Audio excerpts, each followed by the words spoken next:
No. And we are live.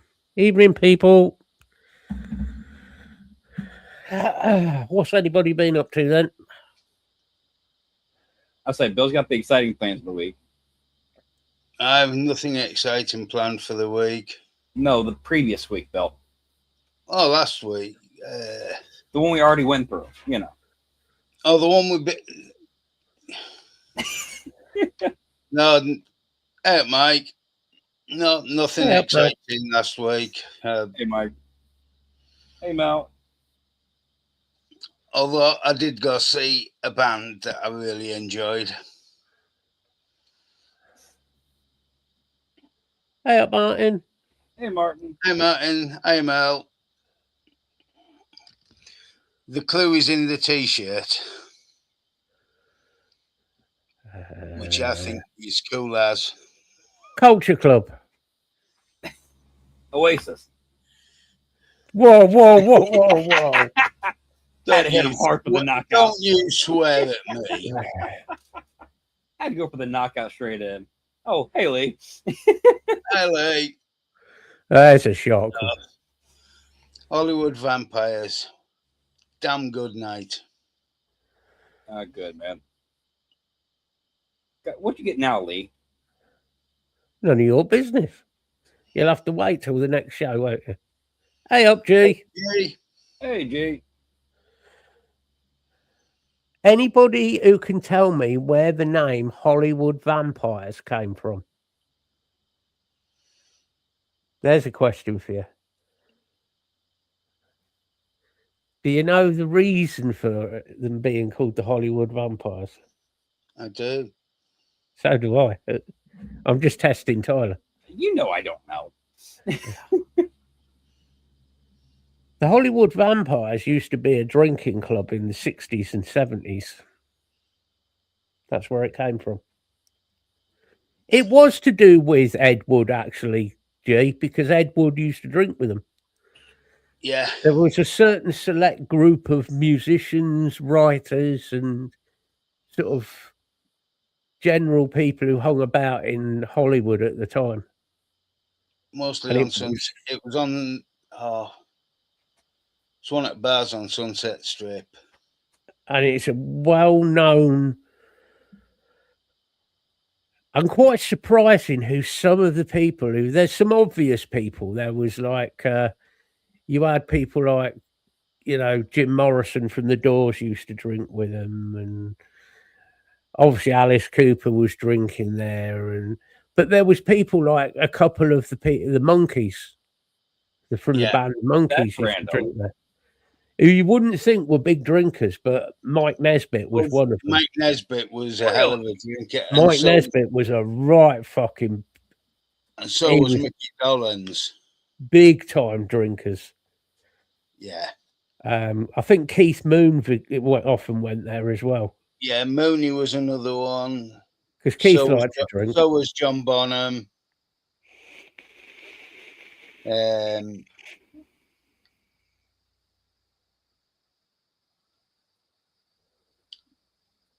that's why I think you need a timeout from your AI access. You've been very bored this week, bud. No. I totally disagree. I think that Martin's AI work is brilliant. Although I will say one thing. The reality of the videos of pictures of you, Tyler, and the real life Tyler, the AI version is much better looking. And more animated. Yeah. Oh. So I'm now trying to work out how we can have an AI version of you to replace you. The scary part nowadays, it probably wouldn't be that difficult. I'll look it up in a bit to see how hard it is. Well, Martin, there's your task for next week. Oh, the intelligence bit, you just put in, I mean, you want an American version. Are you trying to break the AI system? We need a dumb AI system. Well, no, what you do is you attach a banjo directly to the motherboard, okay? And AI dipshit. No, in we have one the of those. He's very orange and very sleepy and opinionated. Somehow the Hollywood, the Hollywood Vampires Club is one of the reasons they always play drunk dead friends. Yep. Well, yeah, we have got one currently in power. We have got a dopey leader. Although our dopey leader isn't quite as bad as America's dopey leader. Our leader... Hey, give your dopey leader a big red button that can cause problems, and we'll see what happens. Yeah, but our leader doesn't shit himself on the golf course. I'll give you that one. Or in the Oval Office. Oh, exactly. Or fall asleep during funerals. Hey, at least during the funeral when he fell asleep, when he shit himself, he woke back up. Yeah, 5 minutes after he'd shit himself. Yeah, there's a time frame difference here, Bill. Come on. Do you reckon he's got a button on the desk now to call for his official nappy changer? I still I can believe, especially being him, that there is that person that has that job. I'm saying my issue is not the fact that that is okay. There's an issue there, but why would you accept that position? What kind of... A lot of money. Either that or you've done some horrible things in your life that you don't want anybody finding out about. Or both. Probably both. Okay, we've got a choice. You could go to prison for the rest of your life, or you have to be Donald's official nappy changer. Prison. I'd do the time. There isn't a question there. I would go to the firing squad or the chair before I would do that job. Come on. There we go. We've got a way of getting rid of Tyler.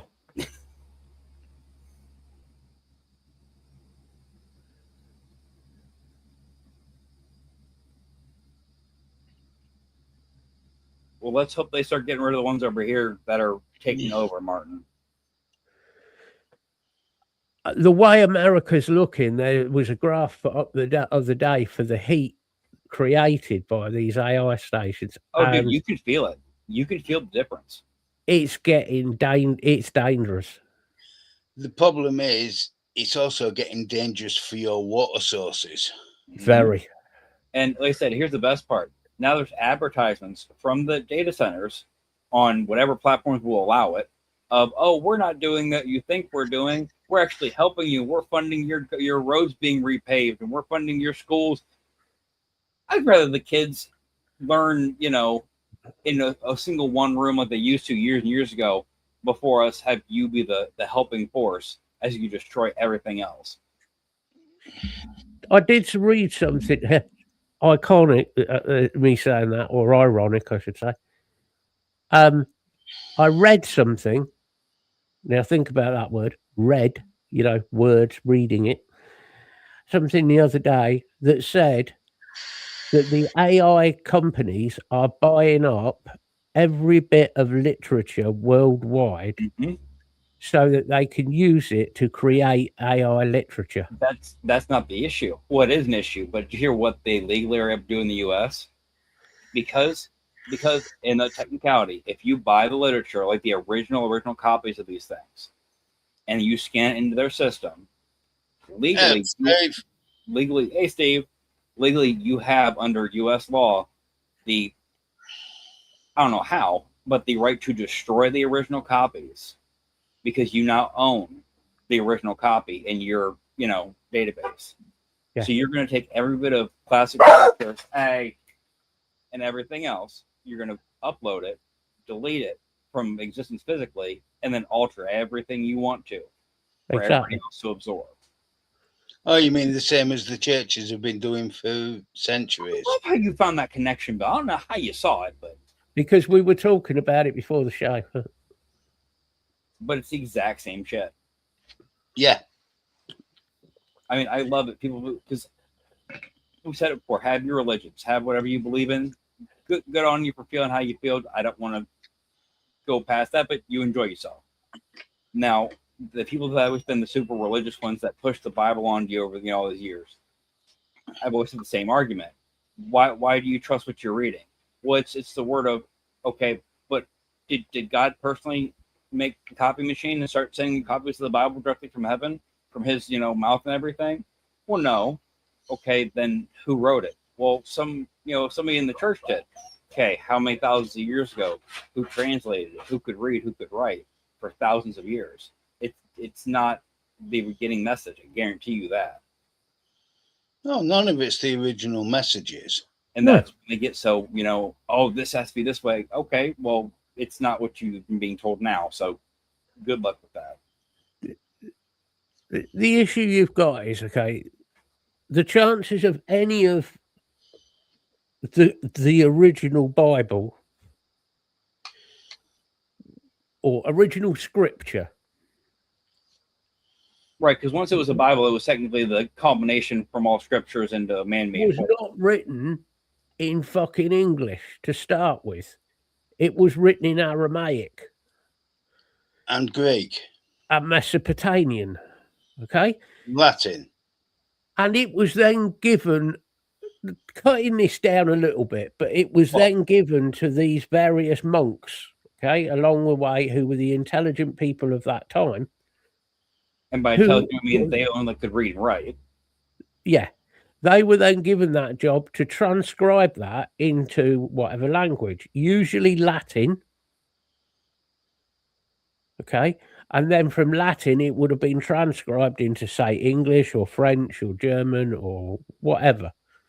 Now, the problem is original Mesopotamian and Greek and all these languages, the original languages, over to Latin, then back to English or German or Italian or whatever.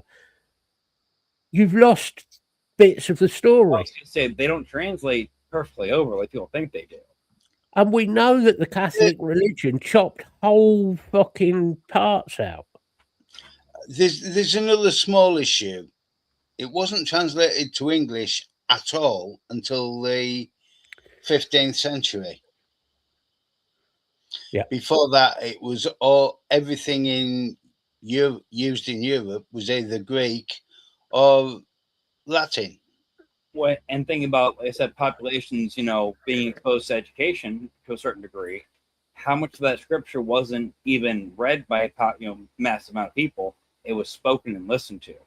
There is one gospel that I wish to read. One. And I know it exists. And I know it is in the Vatican Library. So I'm never going to get my hands on it. Oh, in the locked up part of that library. The Gospel of Mary Magdalene. Yeah. It exists. Okay? Now, if you talk to anybody in the Catholic religion and say the name Mary Magdalene, they will always say the Mary Magdalene was a prostitute, a lady of, she was this, she was that. My theory on Mary Magdalene is that Mary Magdalene was actually the person who invented what we now know as modern Christianity. She was and there's a reason for that.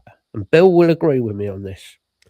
When you look at prior religions, as in pagan religion, yeah, gods were nearly always female. Okay? The deity was female. Okay, goddesses. Or a duality. Or a duality. Thank you, yeah. God. Don't confuse the issue here. But that is true. So Mary Magdalene, the church would hate me for saying this. What if Mary Magdalene was actually Jesus? There's one for fucking religion.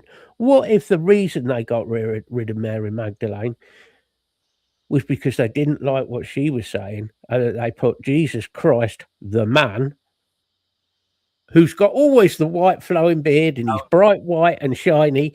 Well, no, remember though, that's the God figure, which I can see your points for her being the God figure. The one I always loved is, well, you have the classic, we've all seen it. It's in everything. The classic, white guy with the robes and the long beard being Jesus, right? And I love the argument. Exactly. Truly, truly religious. Well, he was a white man. Okay. First of all, where was he born? Oh, well, he was, you know, in Bethlehem. Okay, where is that? Okay, now tell me what people live in that area. Tell me the ethnicity because of, you know, the amount of sunlight those people get, and tell me why he is white like a fucking snowman out of nowhere, and how that's not weird. I can tell you where God was born. God, our Lord and Saviour, was born just outside Stoke-on-Trent in 1945. Yep. And his name was Lemmy. I knew you're going there. So fuck you, religion. Religion is the biggest joke on the planet, and it's the biggest control tool ever created. That is what religion is. That's It's a why tool People to still get control. saying that, Matt, but every time someone gets on a real religious kick, I say, okay, I'm not going to get in an argument about why your imaginary best friend said something to you, and you don't like that I disagree with them. You know, the argument you come back with is this. Okay, fine. You believe in God and Jesus and the Holy Toast or whatever. Hey, you believe in all of that, Same okay? difference. Right? Dad the Lad and Spooky. Your God can be whatever you want it to be. Your God could be Batman.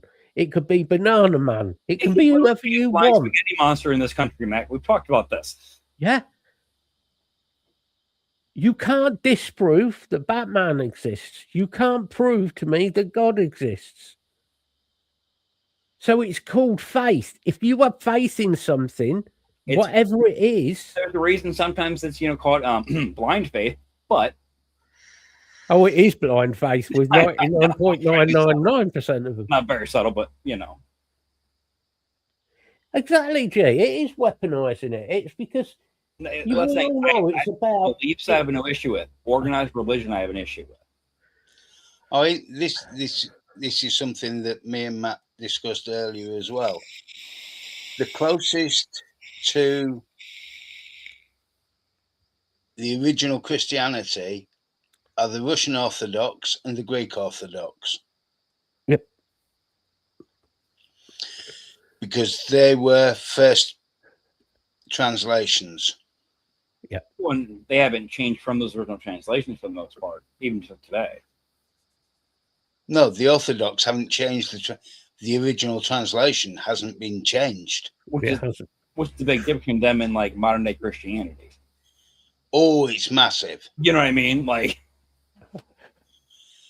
modern day Christianity is being retranslated. And then we come to Matt's favourite religious belief, the super church. which claim to be just Christians. Remember that. Yeah, which is why the people who run the super churches all have Learjets, bulletproof limousines, prostitutes, and are usually getting arrested for possible Unspeakable paedophile things. I mean, I told you that the one guy that lived over this way years ago was, I knew somebody that lived literally, there was a river running by his property, by his, like, called an estate for that fact, because it was a damn mansion. Well, I mean, when you're screaming that demons are coming after you at 2 a.m, 3 a.m, conveniently enough time of the night, and you're butt naked running by the riverside, you're probably doing something you shouldn't be. Exactly, Martin. He's totally. I'll say, here's a question. Thank you, Lee. Thank you, the Westboro Baptist Church. Oh, fuck me. He had to bring them up. Here's a question, Phil, as well. Why do American Christian churches oppose universal health care? Well, they're looking at the same thing as everybody else. So they have no taxes for themselves, so why does it matter for everybody else? No, because they make money off it. They own half of the insurance companies. That I've never actually looked into. Oh, yes. Well, they yes, do. they do. They own half of the American insurance companies for health. Yeah, massive. These super churches are So massive. So you're going to week in and week out tell people the power of Christ is going to heal you through my hands. And after about a year or two of that not working, and they get progressively worse, Matthew, that's why you're not a religious leader. I could be. I could have been last night. Ooh. Think about it. So you're going to do all this, healing over all this time, making no one better by any means, and then they're going to go to an actual doctor in worse condition, and you're benefiting from that side of it. Yeah. Let me heal you. It's just taking a little longer. Hold on. I bet you I can give you cup size just by feeling them. I swear, just by feeling them. The healing is going very well. Oh, last night I could have had a lot of fun. She needs the shag up life. She's unconscious. It is, G. It's that thing of if you think yourself better, you will get better. And there is a certain thing to that. If you feel good about yourself, you will feel more healthy. Well, and that goes both ways. Because look at people that have thought they have X, Y, Z wrong with them, had nothing wrong with them, close to it, and have the exact symptoms of those conditions because they're so in their own heads.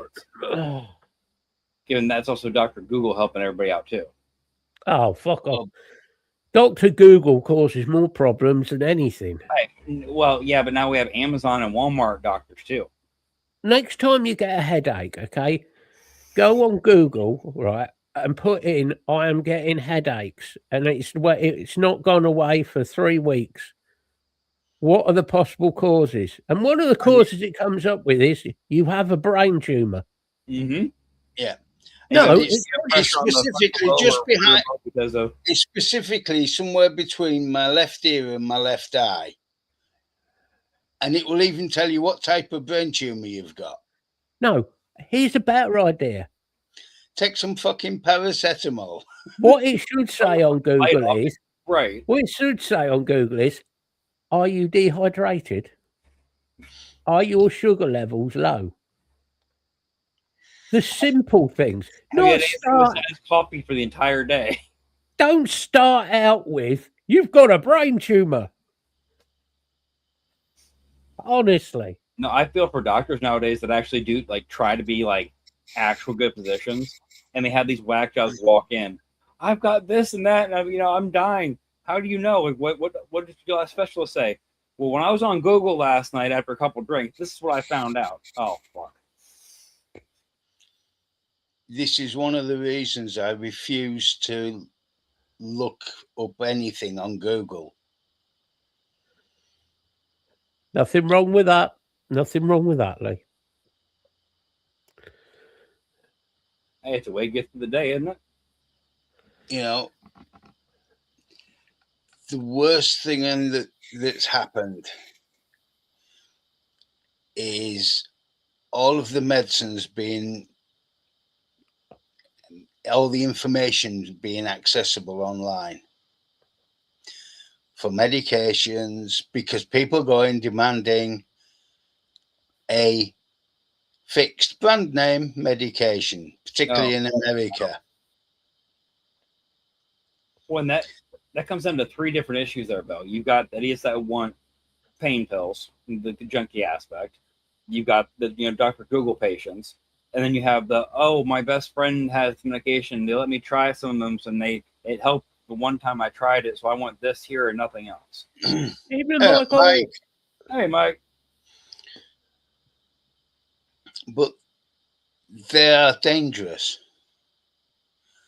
I'll go into my doctors and I'll tell them what symptoms I've got. Not what I think's wrong. Well, in the defense of the conversation, Bill, do you trust your physicians more than Dr. Google? Of course you do. I don't trust every one of ours better than Dr. Google, and that's sad. I don't trust my doctor. I caught my doctor the other week looking on Google. What did you call him this time, Matthew? My doctor the other week was looking on Google. Oh, what? Was you sitting there? Yeah. Oh, come on. The thing is, doctors do actually use Google. In this country, though, doctors use a whole load of professional diagnostic stuff. And proper links to actual studies and everything else, yeah.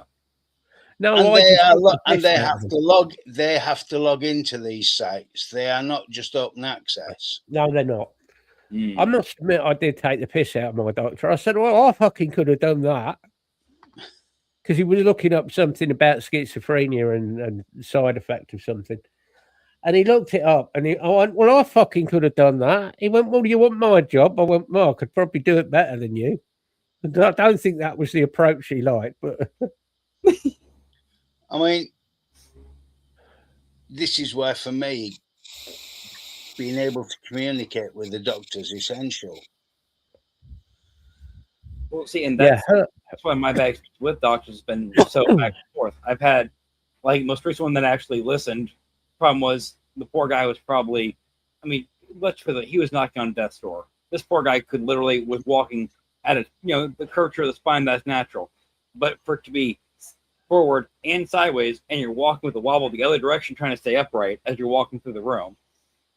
So you might have a curvature of the spine then. Right. That's the health and safety officer at his work. So that's one of the more recent doctors that they set me up with. And before that was the guy that said, "Oh, you're getting tired while you're driving. Here's some narcolepsy pills to see if they fix it."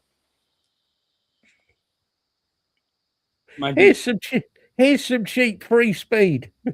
It was literally, and mind you, no blood tests during to monitor levels, no blood tests before. No. What's his name? What was his name, Mr. Dr. L. Kilmeister?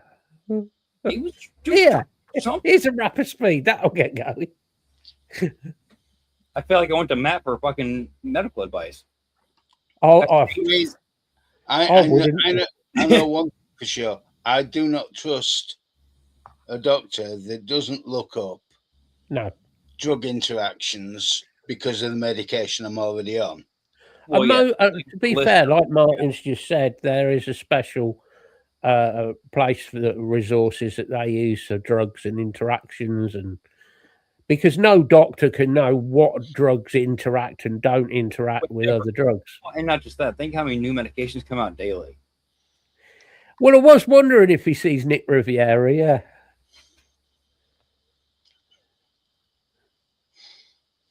I don't want to ask who that is. You don't know who Dr. Nick Riviera is? No, not off the top of my head. Do you watch The Simpsons? You're going to hate me for this. My kids have watched more episodes of Simpsons than I ever have in my whole life. You know the doctor? Dr. Nick. Oh, okay. No, okay. Sorry, by name I wouldn't know him, but when I think about the show, actually, okay.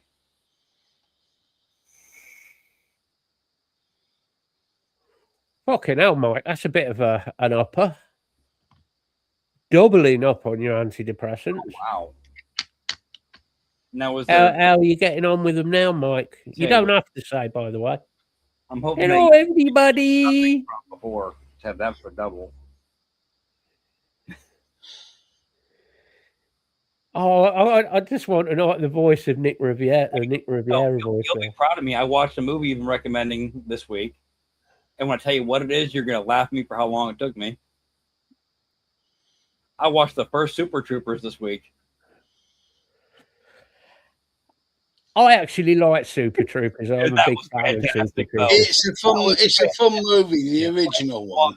And then I was saying I got to see the second one, and the third one's coming out soon enough. It's like I might as well do it all now.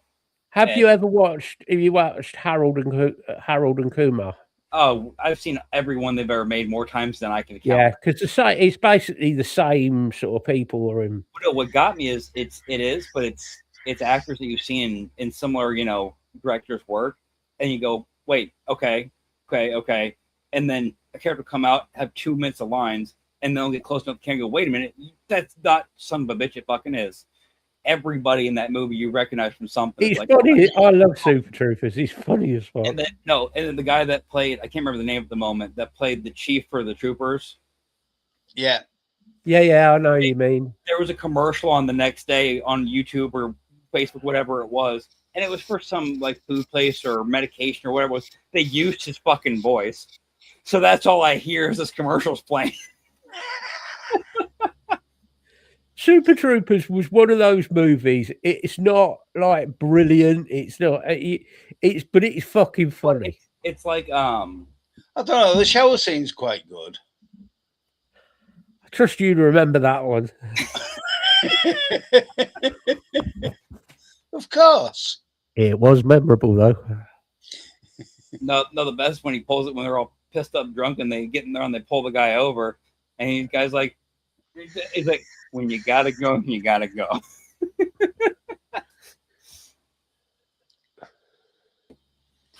I know last night I had a drunk lass stood in front of me who was definitely trying to crack on to me. She kept leaning backwards so I could see straight down her dress. Oh, and you were a gentleman, didn't look at all, right? Right. No, I didn't look at all. He was a complete gentleman. He looked straight down. No, yeah. he looked forward. He just grabbed down. He just didn't use his camera. Yeah. Bill, we said leave the AI glass at home. Hey, there's nothing wrong with using AI glasses.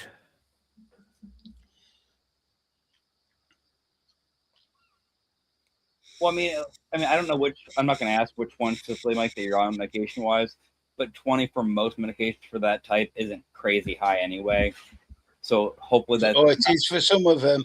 Well, that's why I said depending what it is. Hopefully it's not a big enough jump that it messes with your around. For what Mike's taking, like Mike said, that's maxed out. That's maxed. Yeah. It's like you and I are maxed out on metazapine. Yeah. Okay. And that's only 45 milligrams. Okay. They might, Michael, try you on something to go with it. Like a booster, so to speak. Because I think Martin will say this. There's certain medications that will mix with other medications to create like one, if you know what I mean. They'll make it improve the reactions of it. Chemical balance for your specific needs. That might not be a daft idea. Antipsychotics. Don't worry about what the wording is just because it says antipsychotics. Antipsychotics are used for all sorts of things. All sorts of stuff. Honestly, I was put on olanzapine as a nerve blocker when I broke 3 ribs. A lot of your problem, Mike, well, anybody's problem, is getting the right medication that will work with the issues you've got. Well, usually it's not just one medication; it's a balance of a couple, and then the dosages back and forth and all that. It's just finding that balance. Mm-hmm. Yeah, which can take time. That's where the issues come in. It can take time. The main thing is keep doing what you're doing, keep taking them, and then report back to them what reactions you're having. Yeah. Whether you feel it's improving, whether you feel it needs more. Yeah, there's one there out of those 3 that I cannot take, full stop. Same here. Amitriptyline. Yep. Give me amitriptyline and watch me go fucking nuts. Amitriptyline and me do not... It doesn't have the desired effect of the doctor, believe me. Man does the switch off, then switch into fucking hyper mode. And the trouble is the hyper mode's got nothing's restricting it. The idea of amitriptyline, Mike, originally as a medication, and Martin will probably give me a full breakdown, but the idea, as far as I'm aware, is it is one of those medications to help stabilize and control your electronic pulses in the brain to bring you to an even keel.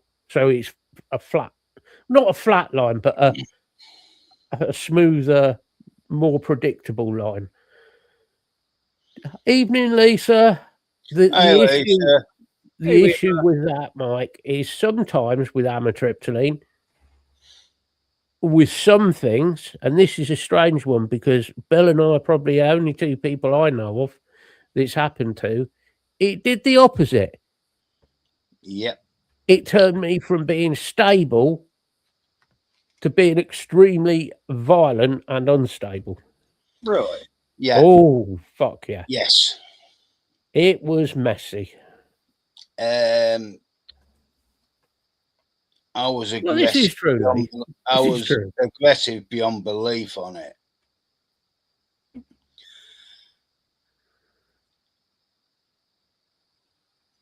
There you go.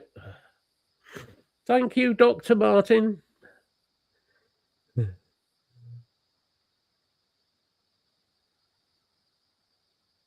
No, you don't, Mike. What in my eyes, what you need, Mike, because to be angry is normal when people do things bad. Okay. And you are allowed to be upset, angry, pissed off, sad, tearful, all those emotions. They're normal. Absolutely. Okay. An antipsychotic might not be a bad idea. It still allows you to have those emotions. It just takes the extremes off them. Believe me, you don't want to go down. I could recommend a drug to you that would zombify you. Yep. But you would hate me for the rest of your life once you'd taken it.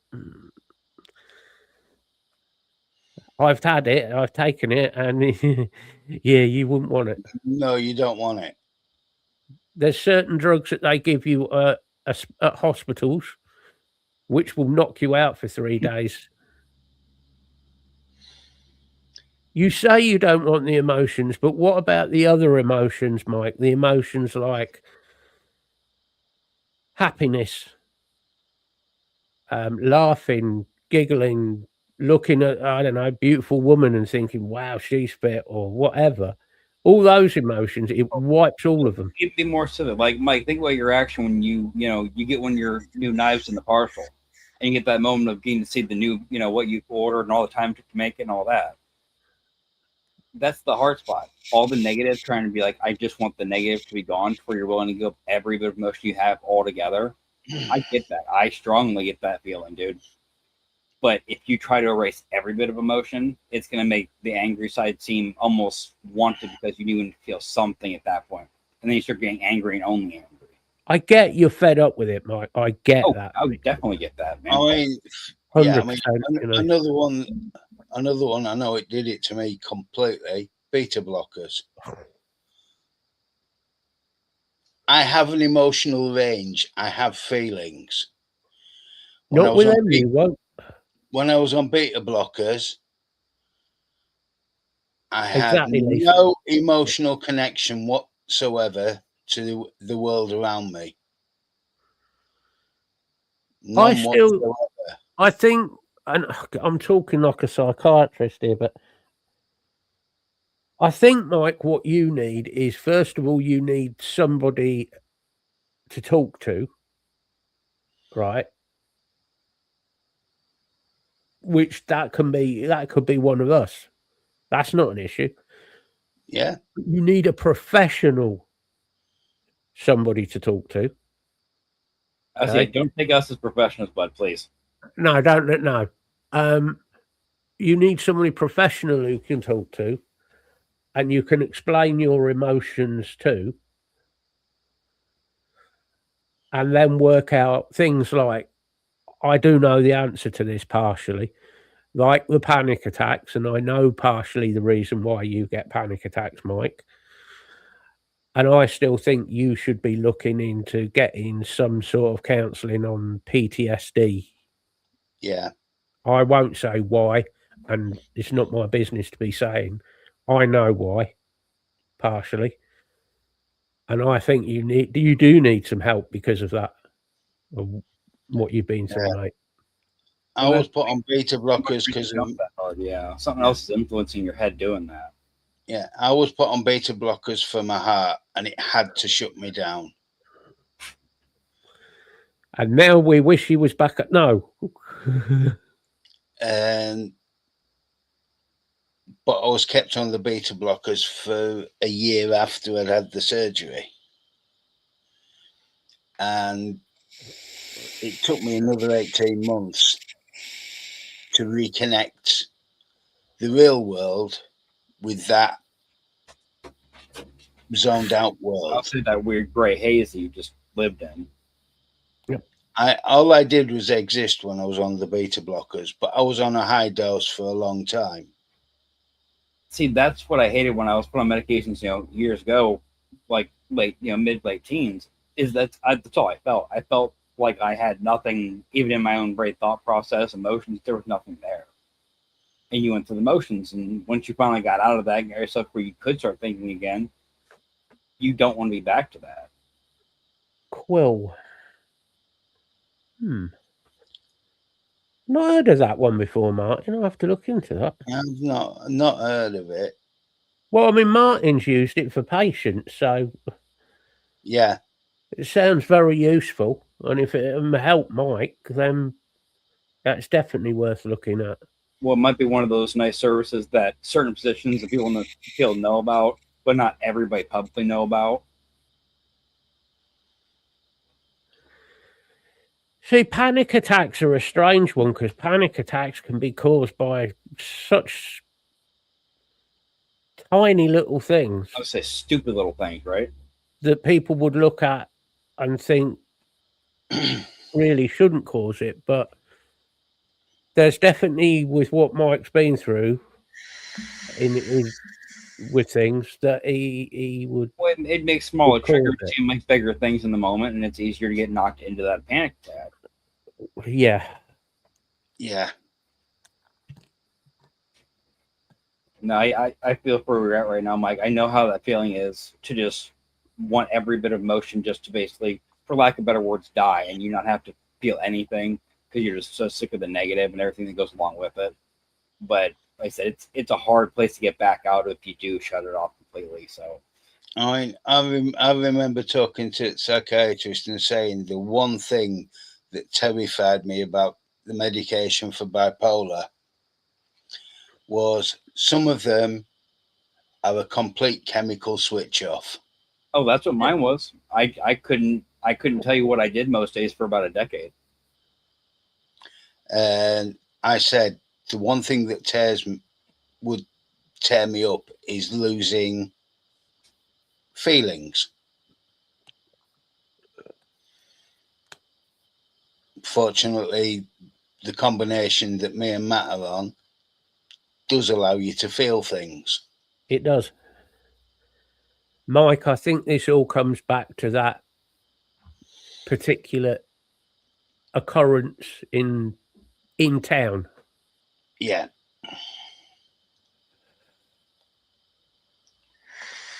Yeah, and quite honestly, I'm not surprised it still bothers you and still, because, yeah. What's not yes, but it's like anything else. You have no time limit on how long something affects you, or you deal with it, or you grieve over it, or whatever. You know what I mean? Yeah, I know what the events were. Mike was round the corner from it when it went bang. Literally. Yes. Yeah.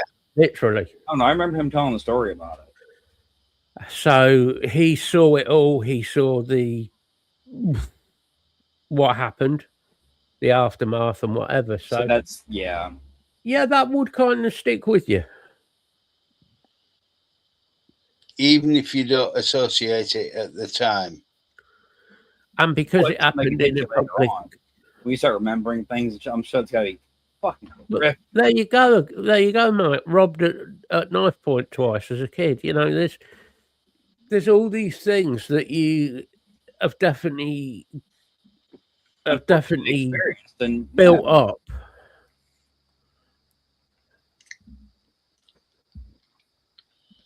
I'll say, Mike, I'm one for stupid little quotes and shit to get through the day, and I saw one this morning, and I know it's stupid, but it made you think. And guy said, so you think about it this way, because everybody's always worried about how fast or how much you're getting over this in this time frame and this and blah blah blah, right? That the compass was invented before the watch, before the clock. There's a reason for that. The direction you're going is way more fucking important than how long it takes you to goddamn get there. And it made me stop for a minute. It's like, yeah, it might take longer to do things than you would like, but it's still getting to the end point you want to be at. And Tyler still can't use a compass.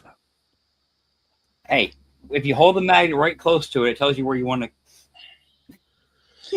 We've had a way of telling time in daylight for thousands of years.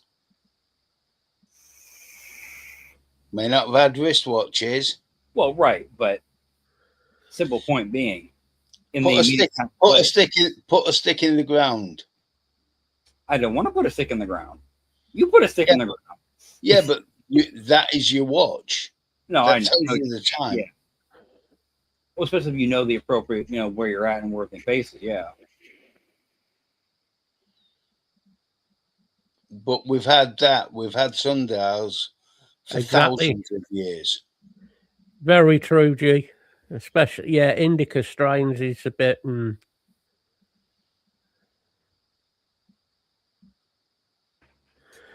you know what? But no, it's a valid thought to have. I'm not saying it's a good thought to dwell on. It's not a good thought to, actually believe in, but I understand the time, place, and why you feel that way. That is very true, G. Yeah. Overindulging with cannabis, then you're getting into, you're getting dangerous territory. You're getting into that stage of. We start inwardly turning and it's just not good.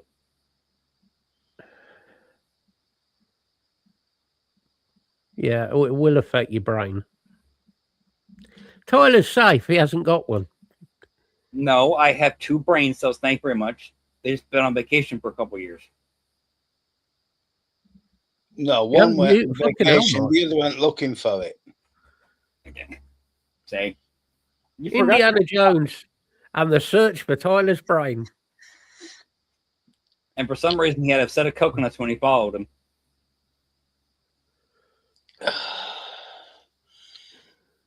Just think they made a whole documentary about Trump. Oh no, it was supposed to be a comedy, wasn't it? The president's brain is missing. That was a factual documentary. That was. It turned out to be, yeah.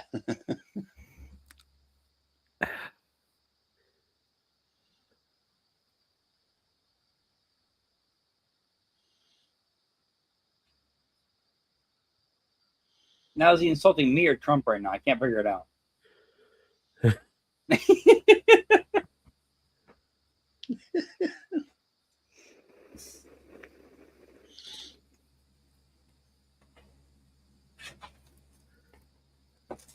No, if we were saying it about you, Tyler, it's simple. You need to cut down the amount of cannabis you take and start buying the right medication. Medication, I'll give you that. I actually have cut down quite a bit. I haven't touched any of the concentrates for at least a few weeks. Well, about 2-3 weeks, yeah. Why is he drinking pure food coloring again? This is the last of these packets I have. It's still in the box from Walmart. I bought fruit punch flavoring. Yeah, but try buying some without the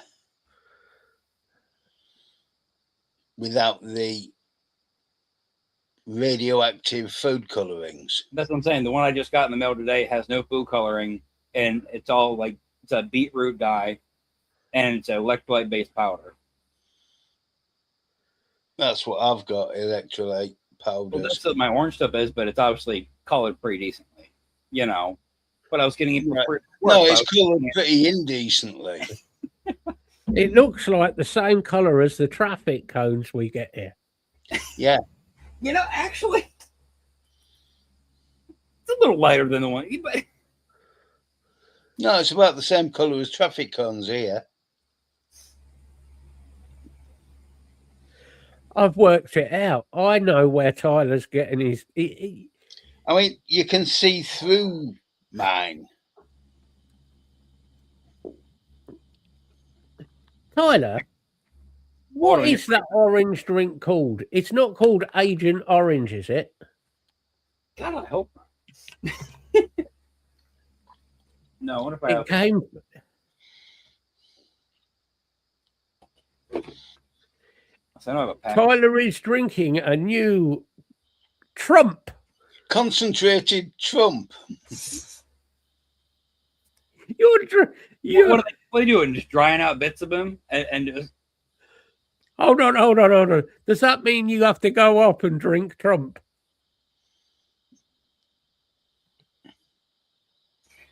That's probably another position that he somehow acquired some poor son of a bitch to have. Oh, What do you do for a living? Nothing. I'm a bum. I live on the streets. But you've got a mansion. I'm a bum. I live on the streets. That's the story I'm using. Shut the fuck.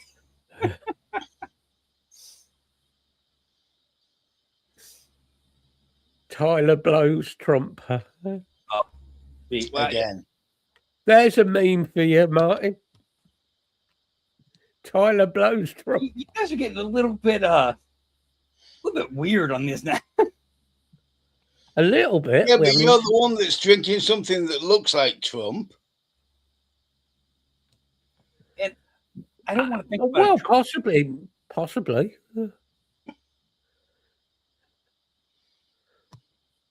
What goes on in Tyler's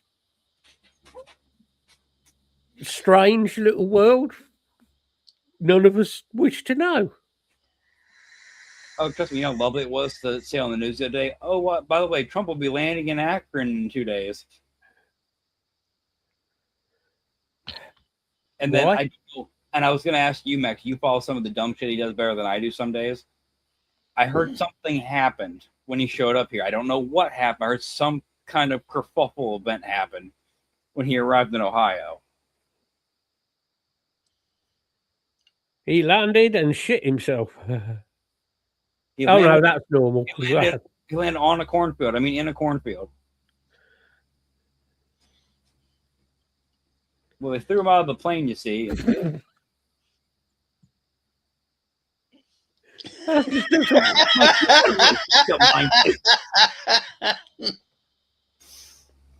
See, Mike, you want all your emotions to go away, and you're going to lose. I guarantee you're laughing your ass off right now at my misfortune, which is fine, mostly. But no, let's just stick with it's fine.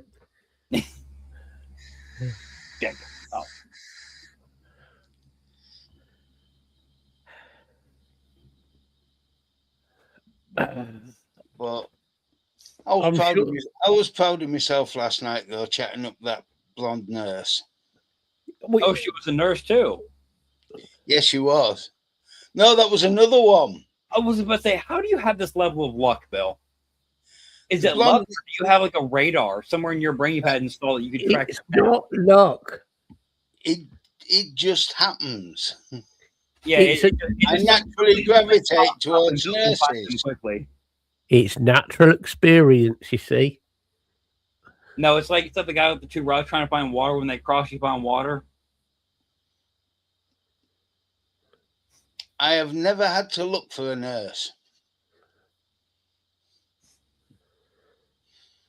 Found quite a few over the years, but I've never had to look for one. You found more. Yeah, I'm not surprised you were angry over that one, Lisa. Not surprised. See, I saw what you put up, Lisa. You have every damn right to be irritated at the very minimum. No, angry would be a better word, I think.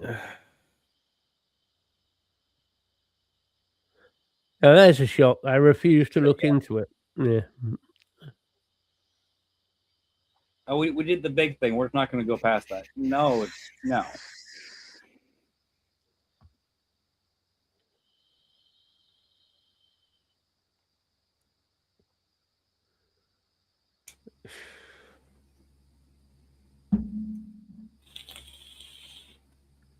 You know, certain hospitals tend to ignore things.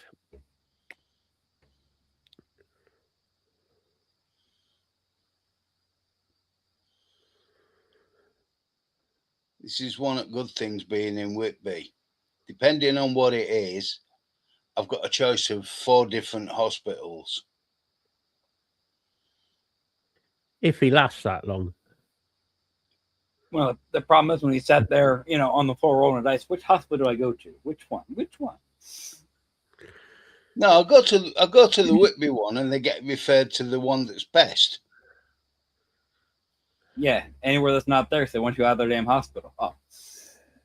No, because the Whitby one's only got a minor injuries unit. Oh, really? Yeah.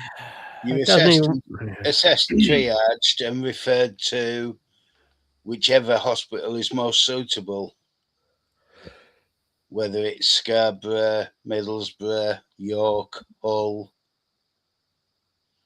With you phrasing it that way, at least I'm surprised you didn't go throttle somebody the second you found out.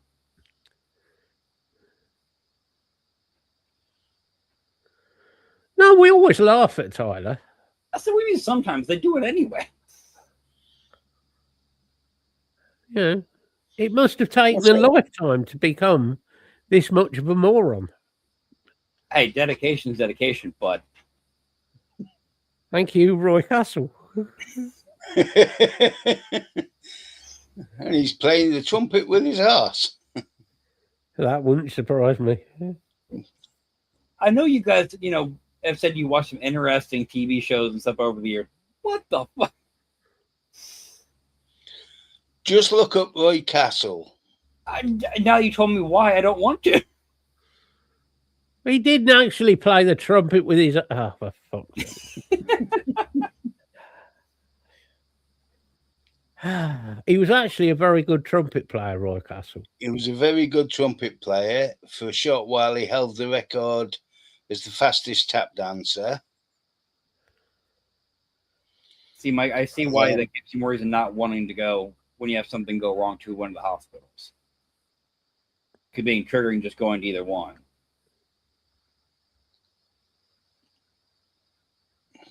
Unfortunately, Mike, yeah. He was very dedicated. He was. Yeah. Dedication's what you need.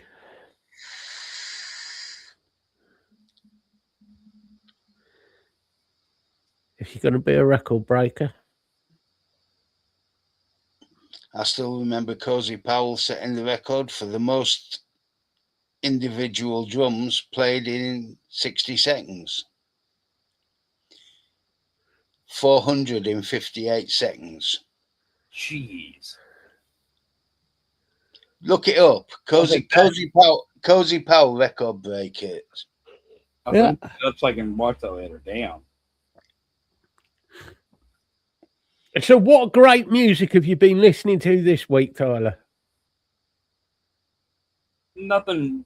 Actually, I haven't been listening to a whole lot of music this week. I've been just throwing on like I said, I throw on Super Troopers and got that watched this week and just other random movies and shit. Work's been having us so nonstop that it's all kind of a blur, so there's no point in trying to enjoy the music. I just put on old movies and old shows that I've seen, however many times, where you're not worried about the details of it, you're not listening, pay attention, whatever, and just get through the day.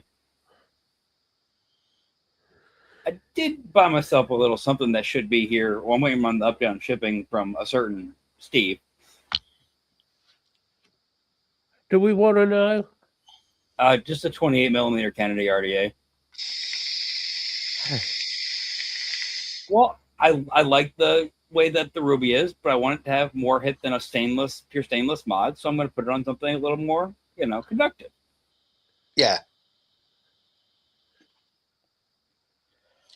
I like some of the Winery Dog stuff. Yeah. But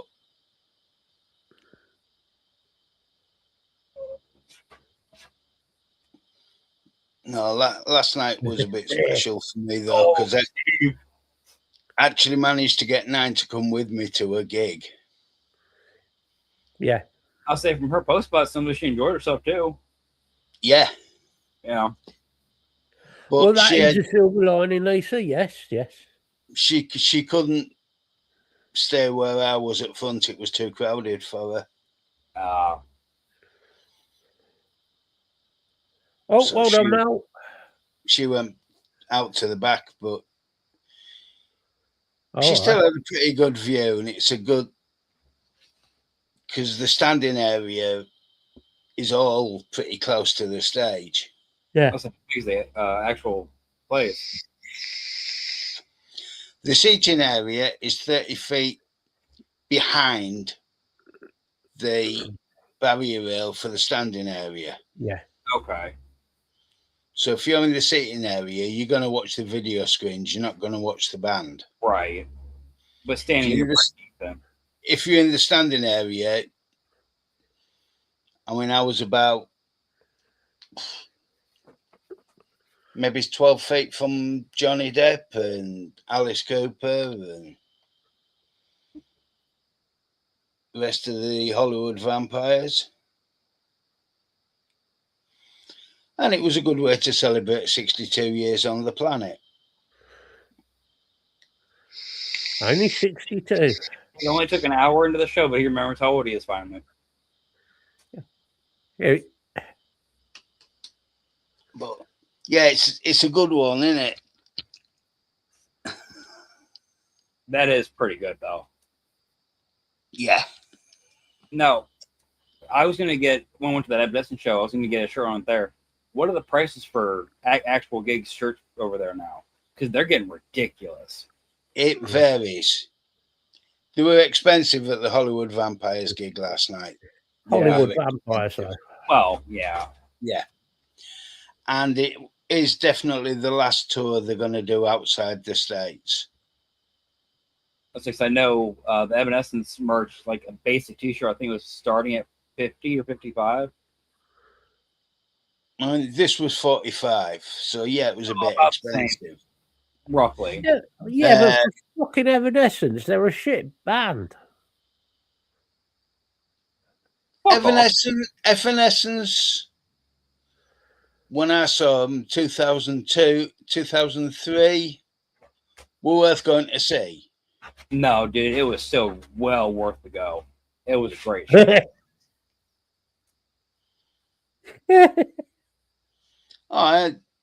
The Gary Newman shirts I've got were only 30 quid.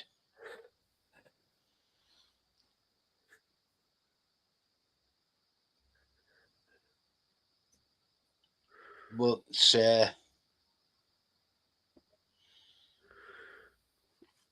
no, I mean, this is the graphic they've done on this is brilliant.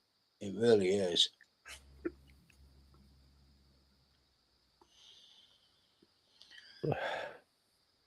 But the bottom of the t-shirt for the with the tour dates on, it says goodbye. Oh no shit. That indicates still, yeah. They're not doing another tour. They might, this, to be honest.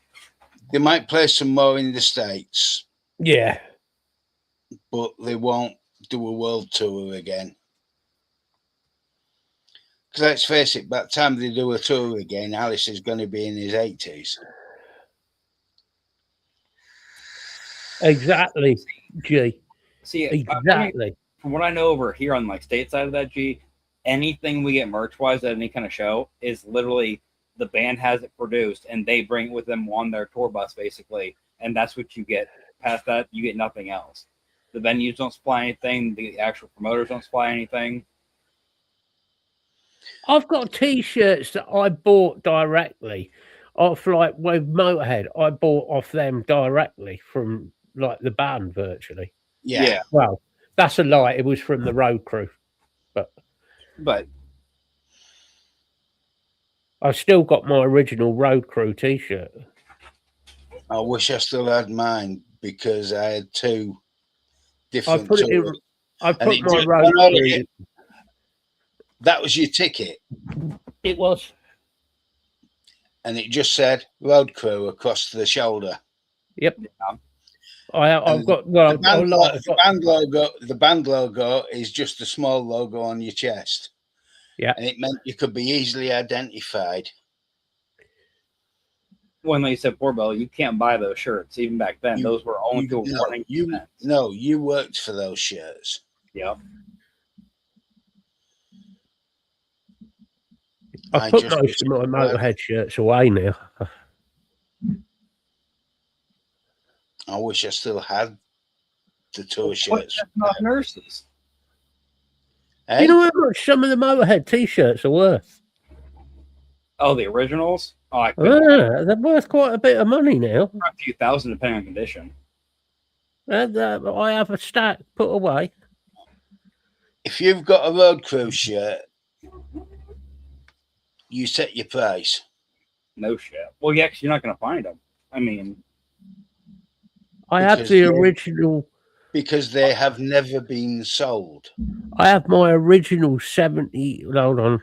Yeah, it would have been 78. 78, 79 original Motorhead album still. The original album. I've still got the original vinyl of Bomber. No, I have the original Motorhead, the original album that they did with Johnny and Vibrator and all that on.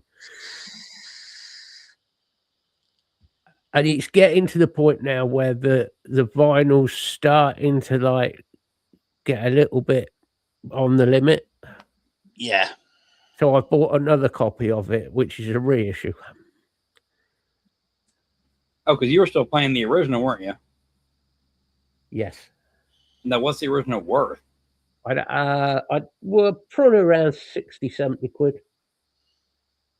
I think it'd be higher than There's that. a couple of albums that I still got to get, but yeah, they're going to be expensive.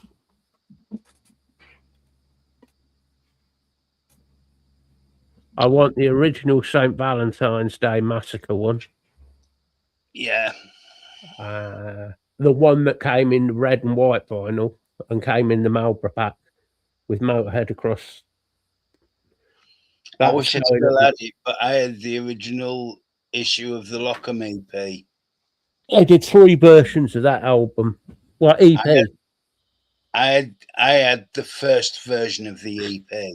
They did 3 versions. They did it in silver. Yeah. Obviously, they did it in vinyl, just black vinyl. They did it in silver. They did it in black vinyl with the band photo on the front and on the back. That's right. Then they did it in the silver and the blue, which are rare. Yeah. Then they did it in the red, which was the Marlboro packet with Motorhead across. Yeah. But the original... the rare one. No, the rarest one is the first one, which is the front and back pictures of Motorhead. Because there was only, say, the 500 or 1,000 copies of that pressed. The first version. I'll show you after the show. That Marlboro one, there was 300 copies. That was it. Damn. Worldwide. Good luck finding them now. No, I know there's a couple of copies of it, but what they're asking is crazy. Oh, I believe they have right to any copy of the Lockham though is crazy money. I've got the music. That's not an issue. I've got the songs. That's not the actual vinyl, right? But I want the vinyl.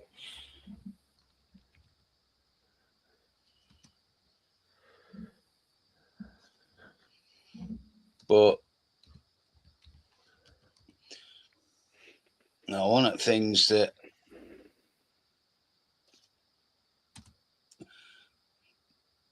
last night. G, I am ignoring you. Now go fuck yourself. You childish git. Oh, I'd have loved to have been at that gig.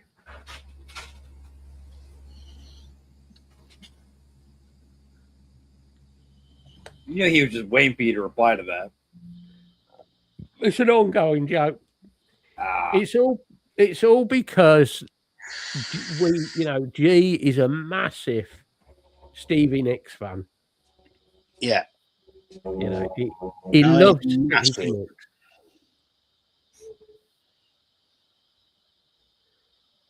I like Cutthroat. Hey, you leave Baltimore out of this, G. He did nothing to you. Anthrax did something to you.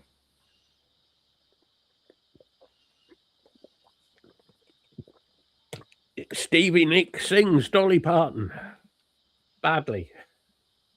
Stevie Nicks sings?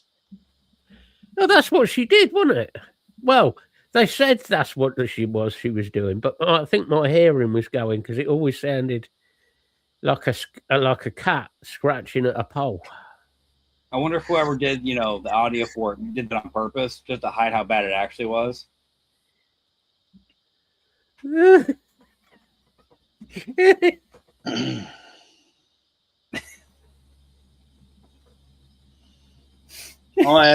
had that as well, Lee.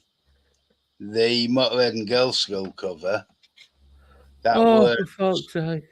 That was Head Girl. Every fucking time, there's a show, it turns into a punch up.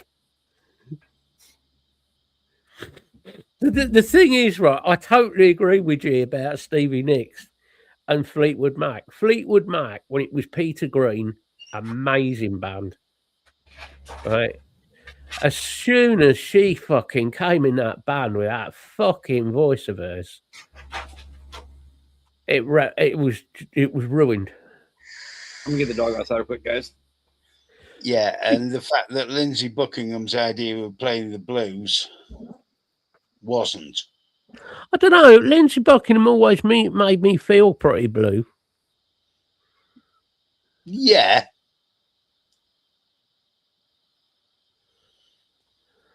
Yeah, well, that is also true, G. Yeah.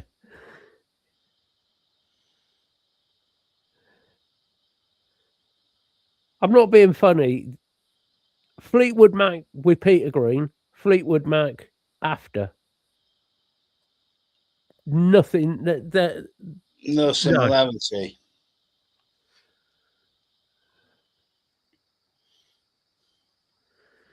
No. Exactly. She did spread her vocal cords. Yes. I've never heard it called that before, but she definitely spread them quite wide. With at least 3 members of the band. Yeah, that we know of. And probably half the road crew and all. No, probably about it. The only Fleetwood Mac I own is Fleetwood Mac, like the original stuff. Peter Green and real Fleetwood Mac. The only female singer I know of that slept with more of the road crew is Carol Decker out of Tapau. Oh, she got about a bit, didn't she? Oh, Carol. She slept with pretty much all of the road crew and the band. There were I've heard quite a few stories about her, yes. I shall leave it at that.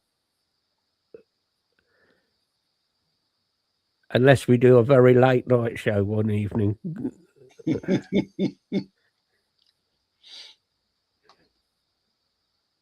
Fortunately for me, I never roaded for Tapau. Why would you? They were shit. Point. They were. They were a shit band.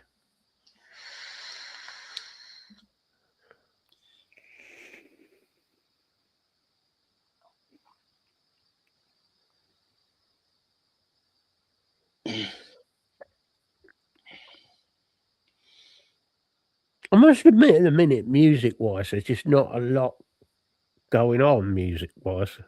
No. I just see more and more of this AI fucking shit. There's more and more bands going to AI and saying it's all right.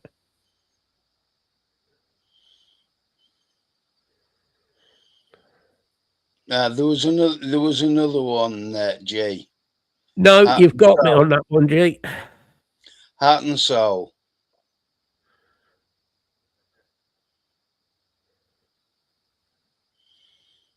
She really. Do you know the only reason I know? I had a video when I used to repair videos. I had one tape that I always used for getting the tracking exactly right and getting the audio synced perfectly, and it was that. I wish you hadn't put China in your hand, because that's now made my fucking... I've got that stuck in my head now, you twat.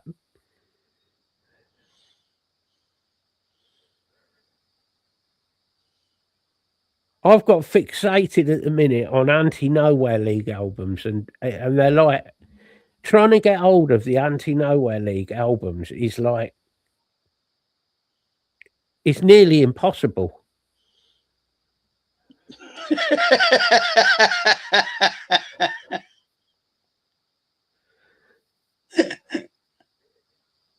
China in your hand, it always sounds like somebody's dropped a load of crockery. That's in my ears.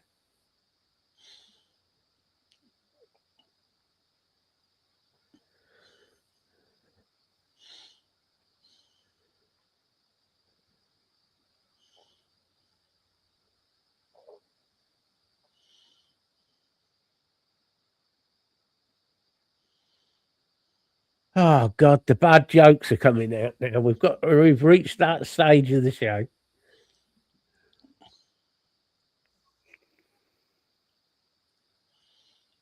The only person to bring out a range of vegetarian food that failed its vegetarian credentials when they found animal fat in it.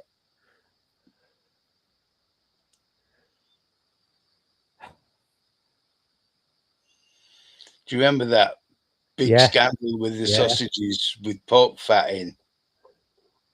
They tasted quite nice. Yeah, because they weren't vegetarian.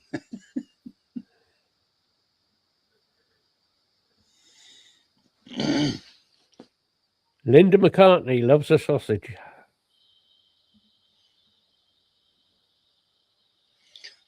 And used to sing like she had one stuck. I'm not saying where it was stuck. Oh, dear.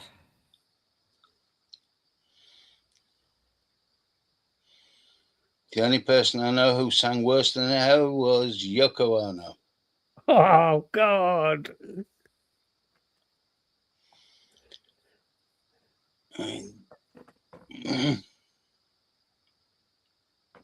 True. A phenomenal triangle player. Needs more cowbell, though.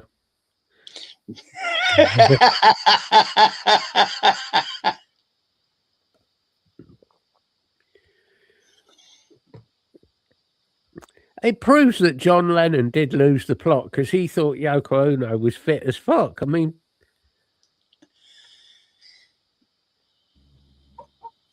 it proved he definitely lost his marbles.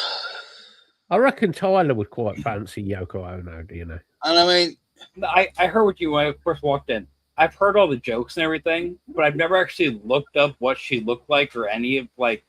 Oh, mate, you should look up. Wasn't, you know what I mean? Honestly, look up Yoko Ono and look up her singing voice.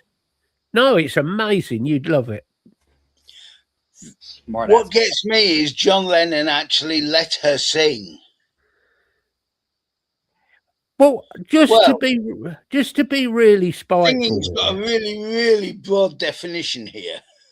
Just to be really spiteful here. A lot of people thought John Lennon could sing.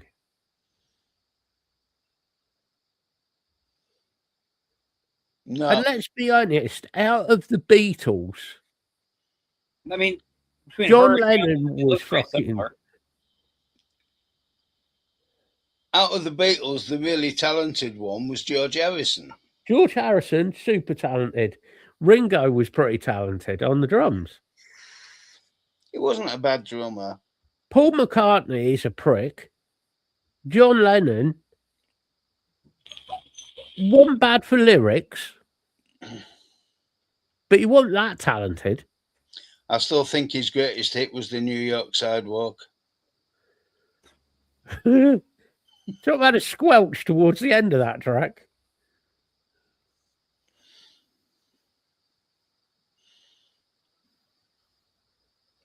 But Tyler's completely confused by that. No, I was thinking during that that scene in the movie, but him fucking falling. No, there were people losing their mind when John Lennon was killed. There we go. That's the one. Oh, You want me to show you Yoko Ono? And that was his fancy? Oh, wrong button. Are you ready for this? I saw what Lisa said. Hang on. Yeah, I'm ready. Cover your eyes, Bill.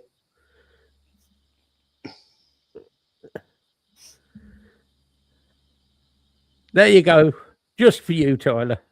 Listen, I saw what Lisa just said it. Look at that. I'd rather not. Keep your eyes shut, Bill. It'll be all right. It'll go away. Oh, God. Good God. Fuck. No. Now, you notice that their reactions were pure trauma-based. Like, I've experienced this horrific event before, and it's happening again. No, no, no. Gee, we don't get many people in here as it is. I'm not playing her singing. Oh, God. If I play her singing, I'm liable to get kicked off the internet. It won't even be copyrighted. It'll just be no, go away forever. I do have, some reputation that I do like some good music. I do. If I play that. No, gee, this is the one time you'll hear Matt say he has some kind of a moral standby. This is his moral standby. He's not playing fucking Yoko Ono on the internet.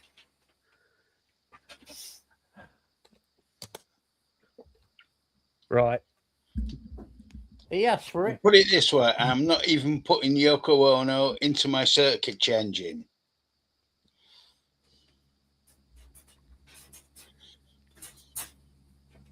Matt's gonna have to go through and delete all like recent searches so it won't come back up later. Here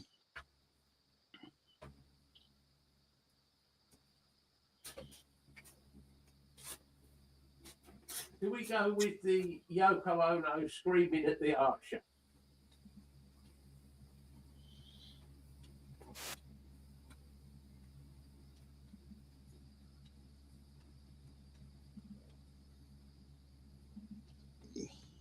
Damn, gee.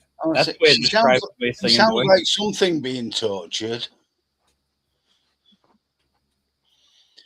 I mean, I didn't think you could do that to a cat.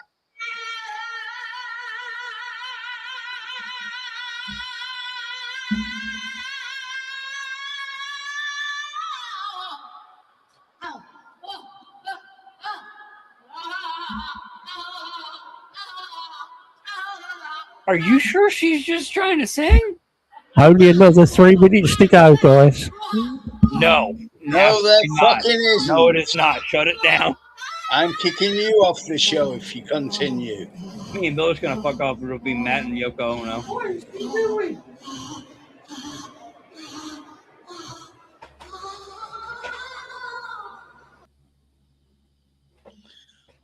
Please tell me that was some AI taking the piss type bullshit. Oh my God.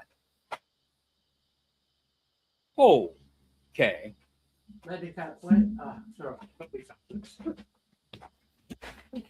need to do some drugs. How much did he do to think that she needed to be singing anywhere near a microphone? And as G said, and this was labelled art. According to her. Let's face it, John Lennon was doing a lot of drugs at the time. What, by the handful? No, not just by the handful.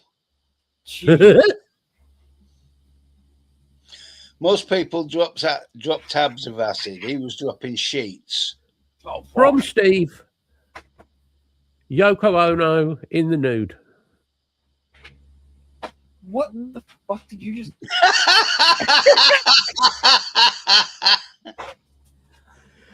Oh, Steve, you were right. Process fully what you say without the horror, and then you threw that up. That was good.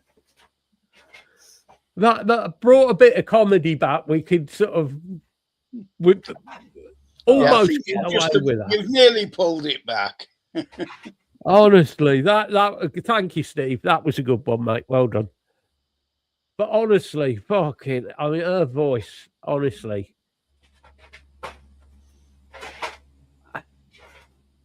It's like she set out to have the worst voice possible. It sounds like she sat in a spiked chair and tried to sing at the same time. I get people. And strangely, was successful at trying to be the worst singer. Yeah. Have you heard him sing, though, Julian, his son? Unfortunately, yes. Oh, what a prick.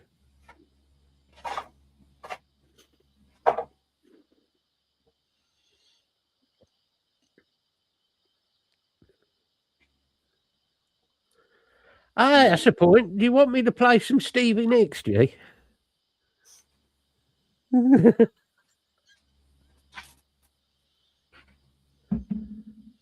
There's got a bit low.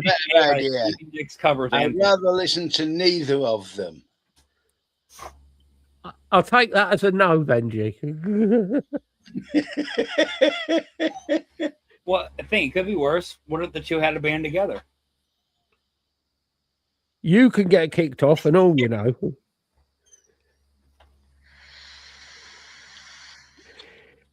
Yoko Ono and Stevie Nicks duetting country and western. With Anthrax. How would you know?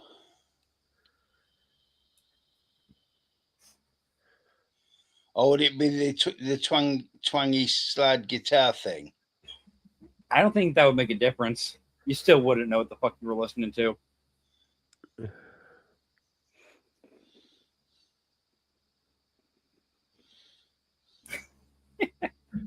With Dolly Parton. There's only two good things about Dolly Parton. And she paid for both of them. No, the record company did. No, she paid for them. You have interesting, vast amounts of knowledge about so many, from quark theory to, string it's theory. Common knowledge. And common knowledge to know exactly. No, she paid for them. Yeah. She's famously quoted as saying it costs a fortune to look this cheap. Alice? Who the fuck is Alice? I don't know where I got that from Chubby Brown, but just...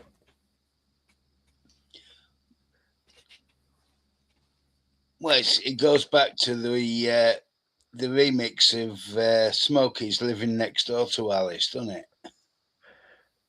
He won't have heard that, will he? No.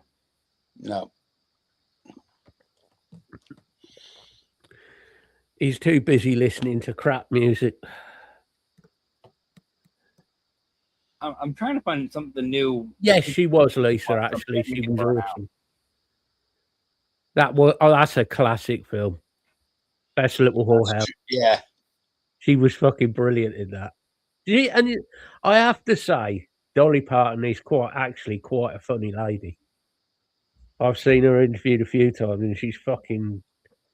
But yeah, it's country, and I just think though, still even to this day, as one of those like bigger celebrities like that, still, I mean, we were receiving up to like a year or two ago when Nova was at the right age, free books for like first 6 years of the kids' lives each through her foundation. They send a book out like every 2-3 weeks or a month or whatever it is. Yeah. Skylar still hasn't read them. Hey, I told you, if you don't pop up and get my attention, I'd like the pictures and the, Yeah.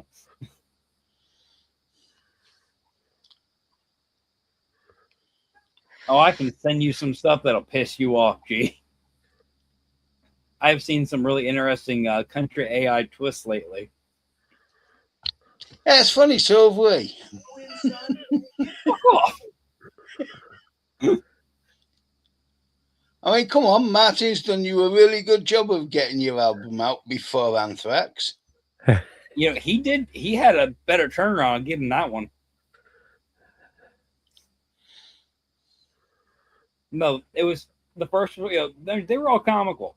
But it wasn't the funny aspect that got me. It was how fast he was spitting these fuckers out throughout the week. I swear every day or so I'm getting a notification of something new. I don't know if it's this. Well, yes, it is sharing it, isn't it? Yeah. Yes. Yeah. What do you have?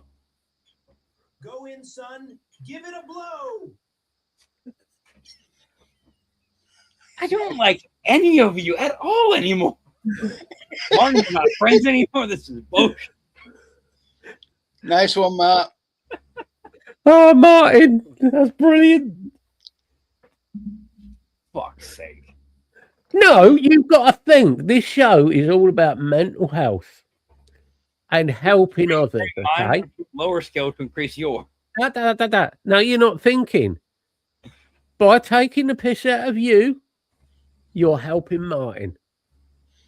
Yep. And by helping, we're doing our good deed. We're mocking you, and we're helping Martin. I got it. It's for the for the greater good of the people type things. Yes. Yeah. Sacrifice the one for the greater good of the people. Yeah. Oh, okay. That makes more sense. You see, we come along, we mock you.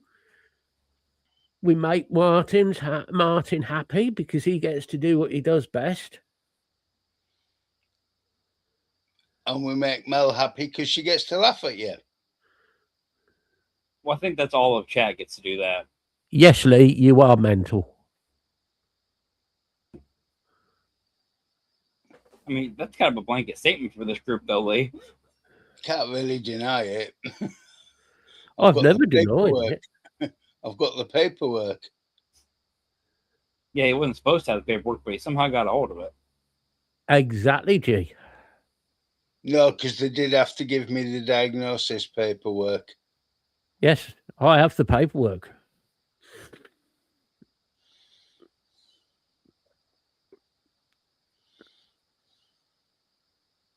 Knockers?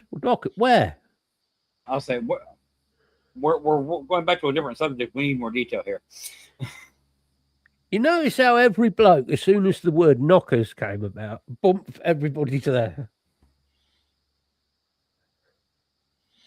Well, yeah. I had a very enjoyable evening spending some of my time thinking about last night. It wasn't even the show. I mean, it was the show, but it wasn't the music part of the show. No, it was the side entertainment.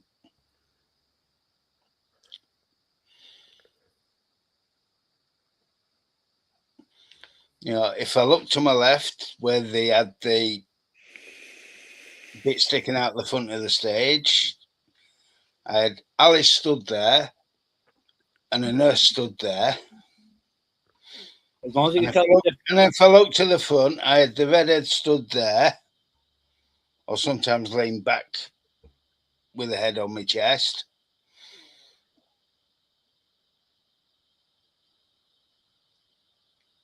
And the stage up above. Yeah, he doesn't know what was up there, but there was a stage that direction.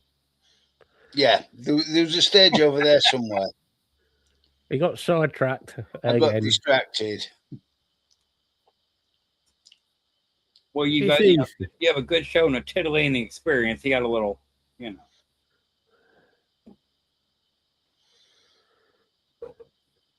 No, she was certainly, the lass in front of me was certainly well qualified. And he wasn't talking about the nurse. Well, might have been, but not, work-wise. No, the nurse was slimmer.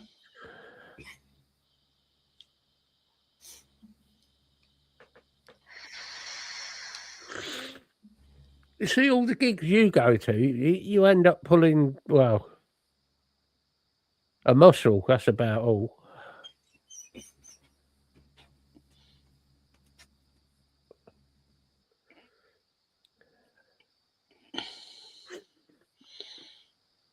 And better than that, I left at the end of the night. I left with 9. What? Oh, 9, not 9. Yeah, 9. Just yes. 9.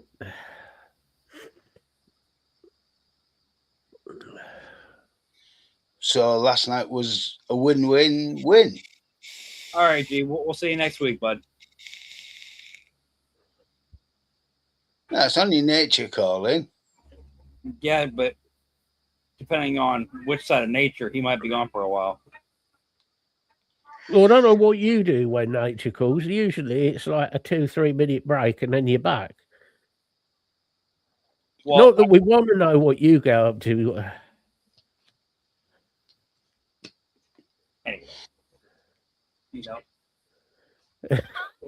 That's a good reply.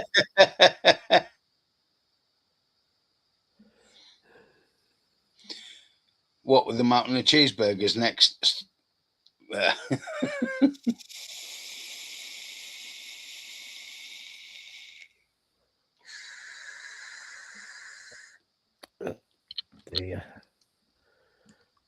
That'd be Tyler, wouldn't it? Die on the bog. Yeah. Fuck me, this turd was climbing out. Quick, push him back in.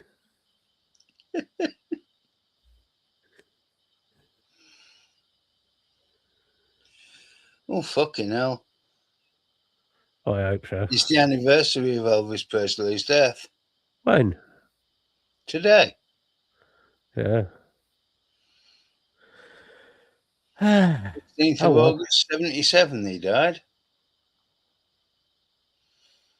For some reason, I always thought it was the 14th, but it's the 16th. There you go. Who cares?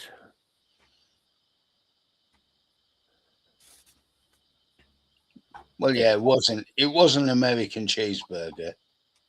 Yeah. Oh, we're on about Elvis now. Yes, another one of your products. No. Not taking credit for most of these idiots.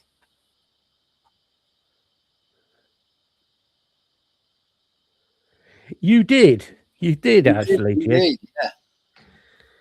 Yeah. Nicely done, that was. Even if accidental. No, yeah.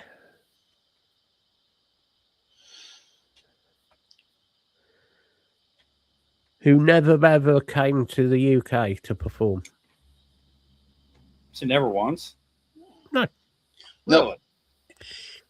Really? He landed somewhere near the annoying little Scotsman's place. Yeah. For 20 minutes. He went to the only place out of America, as far as I'm aware, he ever went was Germany. Yeah. And quite honestly, as much, and this is going to be unpopular with a lot of people in the world, you can keep the fat, fucking, greasy little bastard. He wasn't the king of rock and roll. No. He never was. He just danced in a provocative enough way at the right time in history that made, his name become something. I'm sorry, Elvis to me is just, he was a nobody. I hate them. I'm a bit like G with Stevie Nicks. I just hate him. He wasn't talented. He had a reasonable voice. Yeah, the reasonable voice. But he wasn't that talented. No, I mean, without the band, he was fucked. The Tennessee Three were good. His band. To me, from that time, there was so much more decent people in rock and roll. Chuck Berry, Jerry Lee Lewis, Little Richard. Dare I say, some black female American singers. Big Mama Thornton. Yeah. Who was the original singer of Hound Dog? That's what I say. He stole a lot of his songs, didn't he? Oh, yeah. He was a racist as well.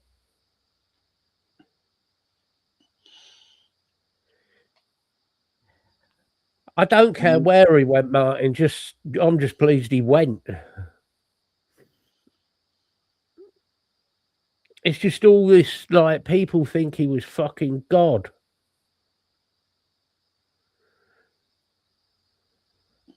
That's it, the Jordanaires. I was thinking of fucking. See, Tony Martin. They just Johnny sent him. Cash's band. Johnny Cash's band was the Tennessee Three.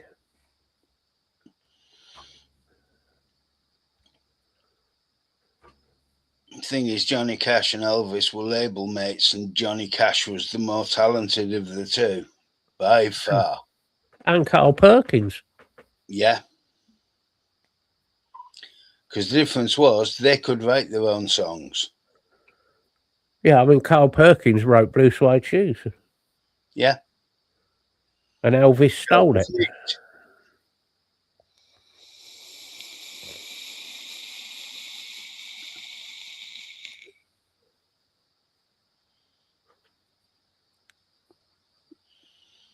Elvis wasn't. If you watch any of Elvis's films, any of the war films, Oh God!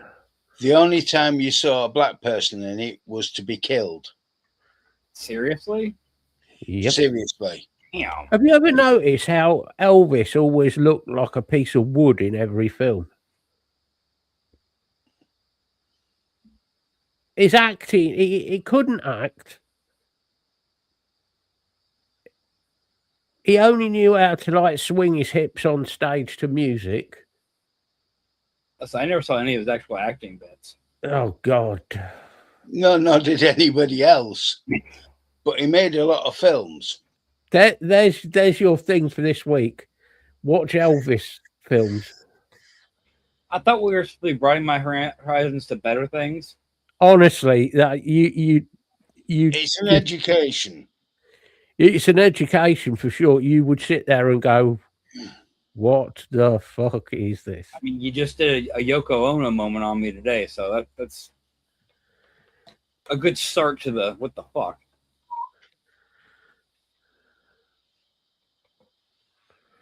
Yeah, no.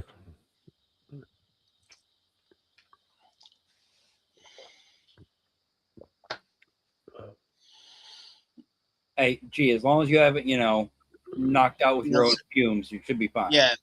Lee, you certainly did if you believe Kirsty MacColl.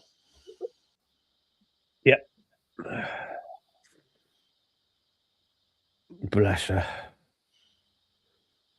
I still have my own theory on that Kirsty MacColl thing. Oh, she was murdered. Yeah, she was. Definitely. She was murdered. She had an amazing voice, Kirsty.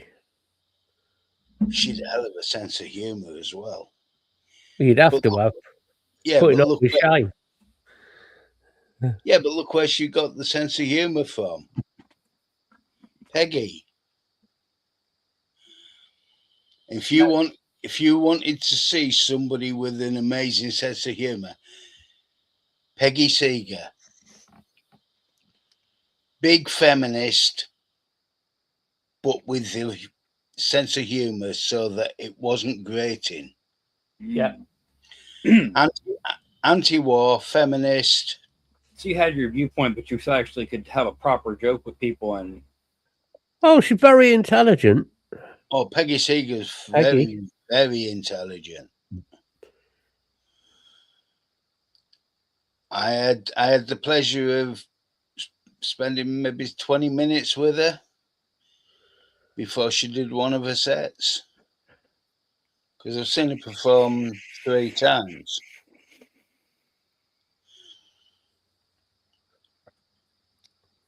Now, gee, is this like a normal, like what comes in a normal house bathroom, or do you get like an industrial, like welding exhaust, I don't know what sort of shits you have, but. Dude, how many times have we seen G on Lee's show and him literally gas himself out in his studio and have to take off running?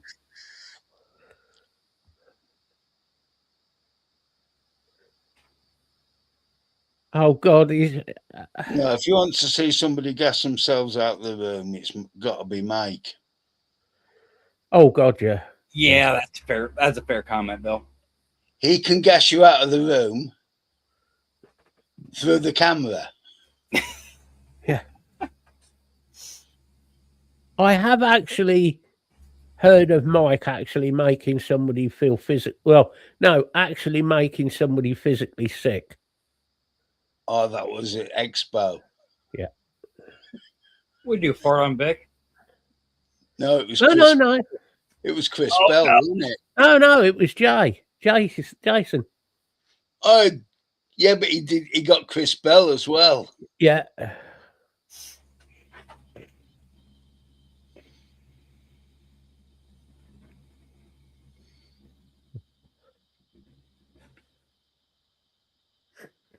Yeah.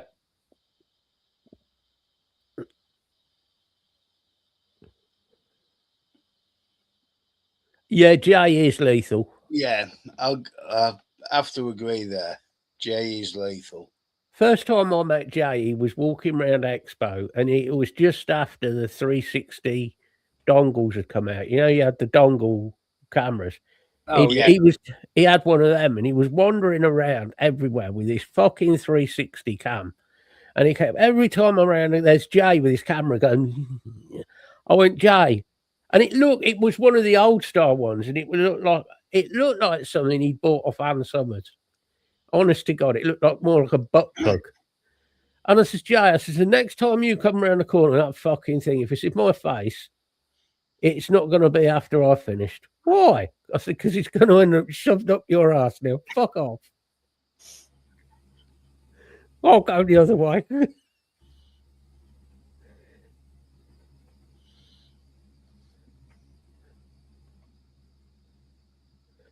Oh, Mike's farts are. There's something very, very wrong with those, Batman. Yeah, I mean, Mike's the only person I know who can clear a Zoom room.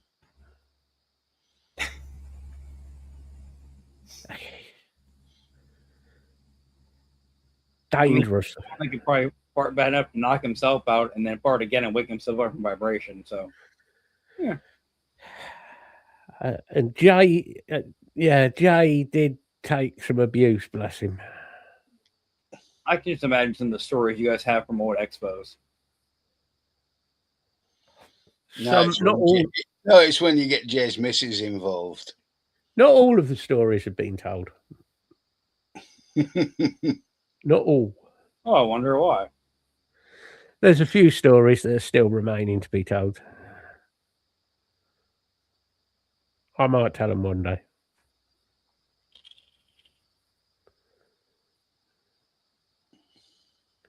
You can't blame Jasper for your fart, Steve.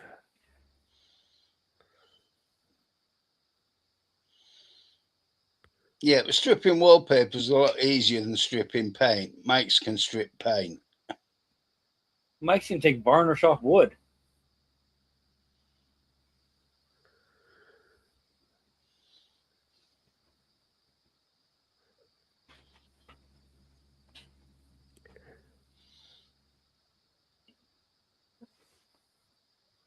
There are times when I definitely believe that to be the case, Lee. Is that why such a slow reaction? It's not actually falling asleep, just the levels of gas getting higher than the oxygen level? Yeah, it's the pure toxicity in the room. We need to get a gauge set up so we can see and tell, okay, drowsy Mike, sleepy Mike, pass the fuck out, Mike. If it's, oh no, somebody open a window.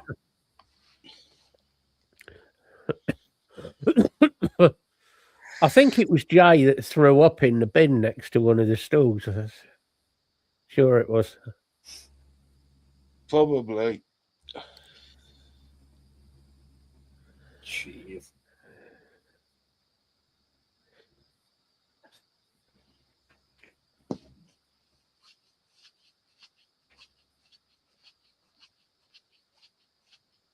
Oh, that's right. It was Jay that got Chris Bell. So the reaction between the three of them. Oh. Chris Bell's a wuss. Oh, he is, yeah. Yeah, but feel for anybody that would walk through Expo, just trying to enjoy Expo. Just trying to go by the bin to toss something out. And they walk through a cloud of Mike. Oh, Jay. Yeah.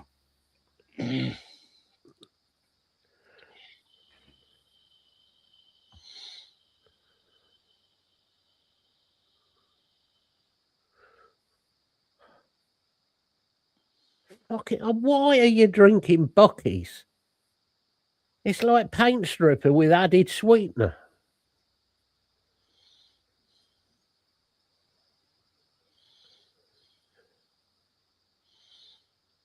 I can imagine there, Martin. Yeah.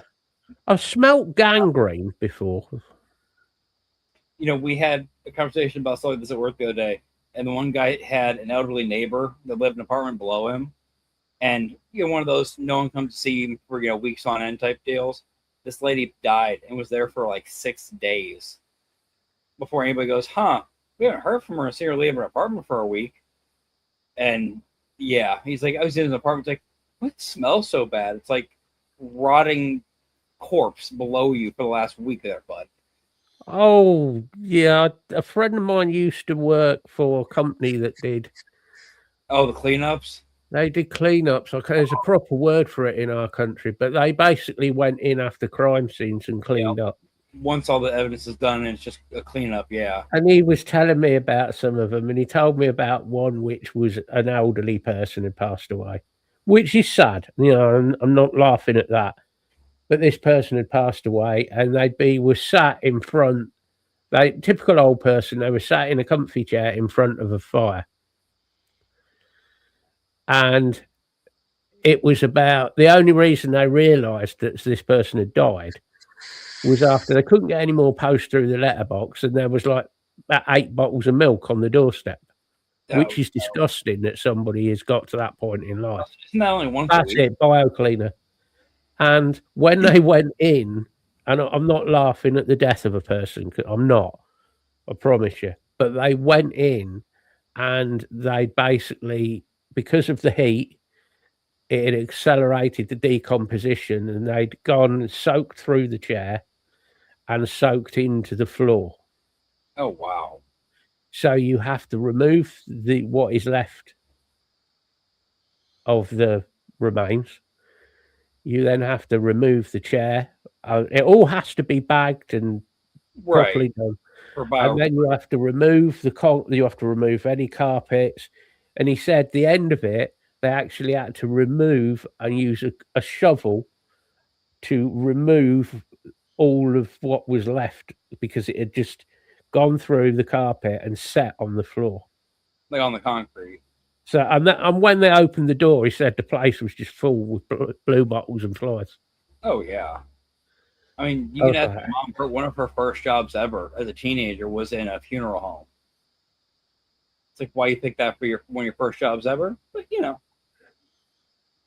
See, that wouldn't particularly bother me. Doesn't really affect me, the smell of stuff like that. I'm not saying I'd want to do it as a job, but it wouldn't particularly bother me either. Yeah. But yeah, yeah, I have a friend who's an undertaker. Just in case. Nan worked as one of the cleanup crew for an undertaker's. So I mean, it's amazing how many people, elderly people, that happens to. About basically. It's a lot. Oh yeah, it's a lot, unfortunately.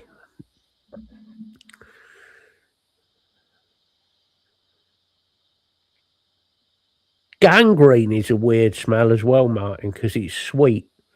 It smells sweet. Yeah. Oh no, I can imagine just the putridness of that, Martin. Like, I know it's obviously not the exact. It's not the exact same thing, but we've all had that horrible experience with somebody who has like a fridge get unplugged that's full of meat or something, and they're too stupid to remove the fridge before it sits there way too long. Yeah, I've had that. That was bad. It's weird. It's very weird, G. It kind of doesn't smell that bad. It's like I remember doing a cleanup job for a restaurant, and it had been shut for 6 months. Oh, nice. Somebody had turned the power off. Oh, lovely. And then they turned the power back on again. So we had to try and get these big freezers out while they were frozen, get them into the skips. Within an hour, you couldn't go anywhere near those skips. They were disgusting. We had 4 skips of freezers to shift. Oh. We literally, on the hour, every hour, had the skip replaced. I can imagine that, Martin. 4 skips worth. I can imagine it being quite easy to become Well, it's normal. Yeah. Well, you get nose blind to certain things after a while, and other things they're not taboo anymore because you see them every day, and yeah. I've seen my fair share of dead bodies over the years. Let's put it that way. I've seen 1 or 2.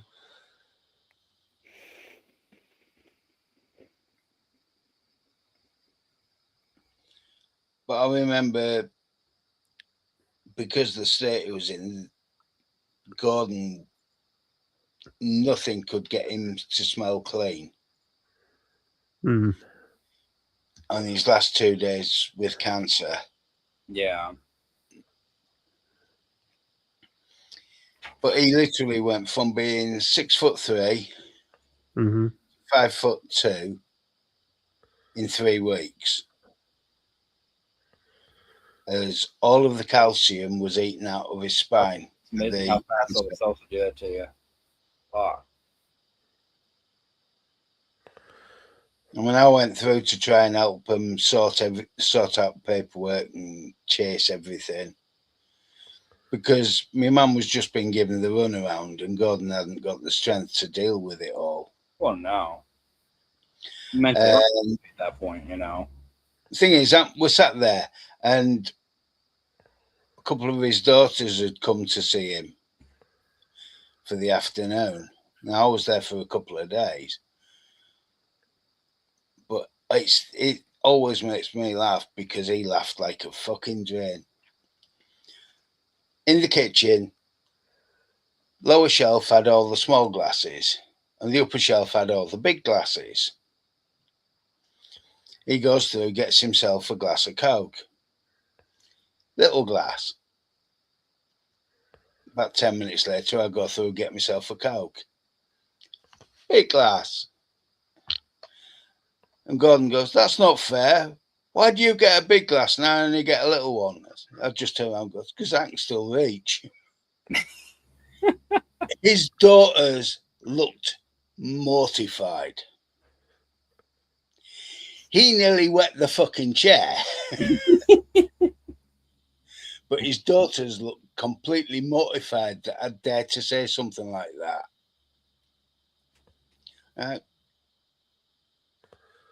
Can't change it. May as well have a laugh.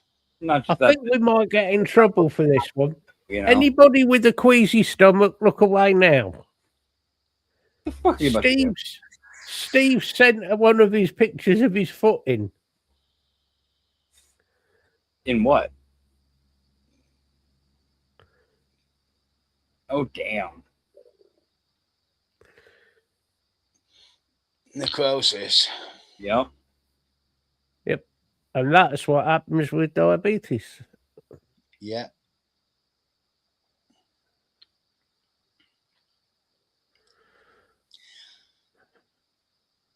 It's why I don't wear socks and shoes in the flat and keep my floor clean. Yep.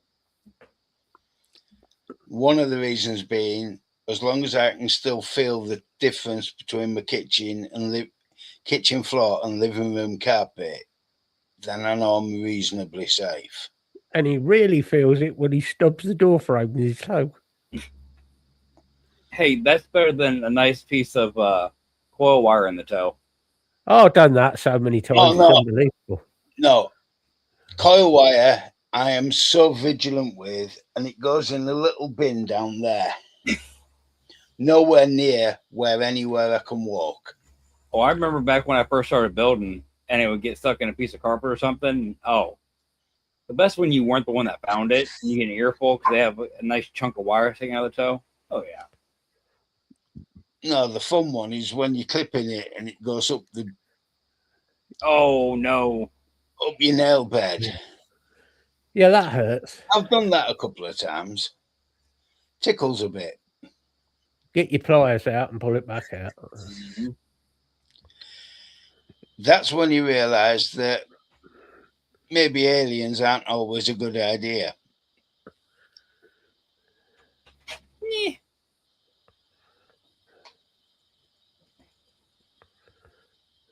I'm intrigued. He's probably been building more than I have lately. It ain't fucking hard.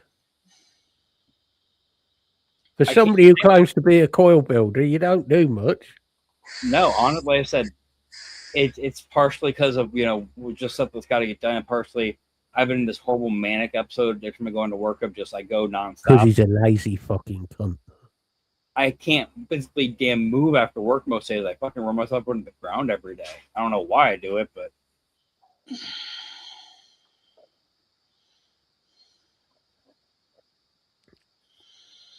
Imagine doing jobs like that 18 hours a day. Don't have to imagine it, mate. No. but I've done those jobs in some of the workshops. It's when you got things like the Rumbler, which caustic solution, stones, and you rumble all the bearing cases. It's a 2-man job to lift that. Well, it's not actually. Technically, it's a 4-man job to lift it. You empty it into a bath, which has the right grid for whatever you've been rumbling. It's supposed to be a 4-man job because this has 300 weight of caustic solution in. yeah, And another 100 weight of the ceramics, ceramic abrasive. And then another couple of 100 weight of steel in it. right of your actual race. Yeah, And you've got to empty it. You've got to lift this bin and fill it. Oh, they're nice. Ooh, damn. That's long enough. I don't want you lot getting excited. Well, altogether, it's about 700 weight, which technically is a 4-man lift. Oh, it was back then. We used to do it as a 2-man lift and sometimes as a 1-man lift. I love your little extra comment there, Jib. No excuses. I get it. That's all right. After the show, I'm going to fire the link over to the guys and then they can come in and abuse you after the show. Yeah. I've got stuff I got to do right after. No, you haven't. No, you haven't. Actually, but You can stick about and be abused for a bit longer. People pay good money for this type of abuse, you know. Oh, Usually politicians. That made me laugh last night. Johnny Depp was singing. And of course, Alice is roaming around with a riding crop. And every so often he's whacking Johnny Depp with this riding crop. And all you hear is, "Don't matter where in the song he is, thank you, sir." As he gets whipped. This is all happening live on stage. Jesus. Oh, it was just so much fun. I say no. Jesus knows what I'm talking about here. When you do builds and you especially when it take fucking forever to do, if you don't do them often and you forget about the coil that you made, I pulled out an old dripper yesterday. See if it'll actually focus on it. It's not focusing. It's not close enough. Here you go. Here's Lisa's knockers.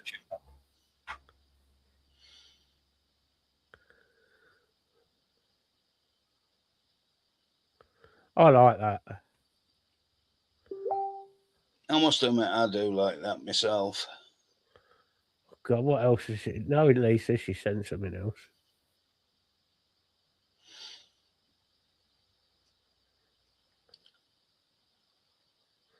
That's a better picture, Lisa.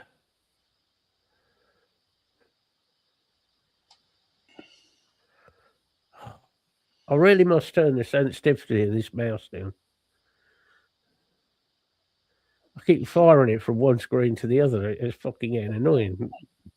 There we go. There you go.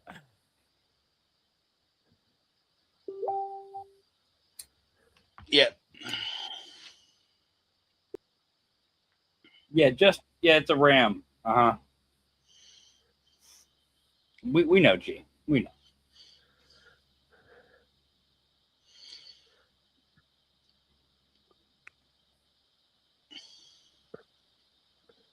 See, I've got to figure out where I put it. I actually had a small vise that I bought for doing braids. You had a small what? Whatever you heard is whatever you wanted to hear, Matt. No, I just said you had a small what?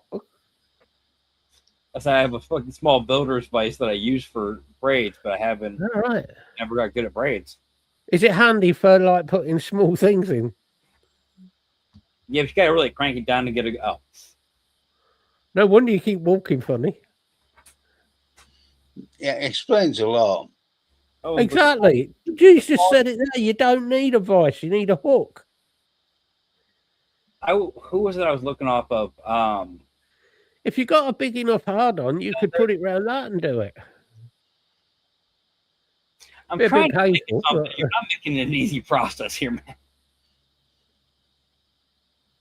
No, it's one of the old braid videos. I can't remember what it was. It's one of the old. This guy was 10 years old now. But and they always used a vise off of it for have good like mount of flex where it wouldn't move at all.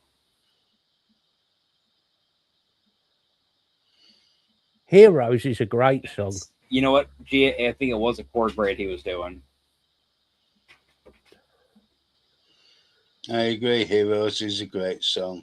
Although I will argue that Johnny Depp's version is good, very good. But I think Lemmy's version of Heroes is even better. Because people don't realise that Lemmy, although you always associate him with Motorhead, Lemmy actually had a very good singing voice when he wanted to. Yeah. People just didn't hear it very often. See, G, I've got little hooks that I use when I'm stretching my decors out, and they're just a magnetic backed hook. That probably works just fine. I mean, Heroes last night was good. Yeah. Oh, Johnny Depp's version is good. You know. Yeah, but all you've got to do is go to the hardware store. Why have I got Weird Al Yankovic in my head now? Anyway, and pick up a hook. And if nobody's heard the song Weird Al Yankovic, Hardware Store, go and listen to it. Because Weird Al Yankovic does a rap through it. That halfway through, he goes into this line of things, like bits and from a hardware store. And it's fucking amazing. You know, I listened to a lot of his shit over the years. I haven't heard that one. I'm going to look that You've never heard it? I'll put it on for you after the show. I'm like kind of shocked that one I haven't heard by him now that you mention it. But yeah, no, they did do Heroes last night. And so they should, because there's been enough of them gone now. But I mean, we had 3 songs that were on that because there's Dead Drunk Friends, People Who Died, and Heroes.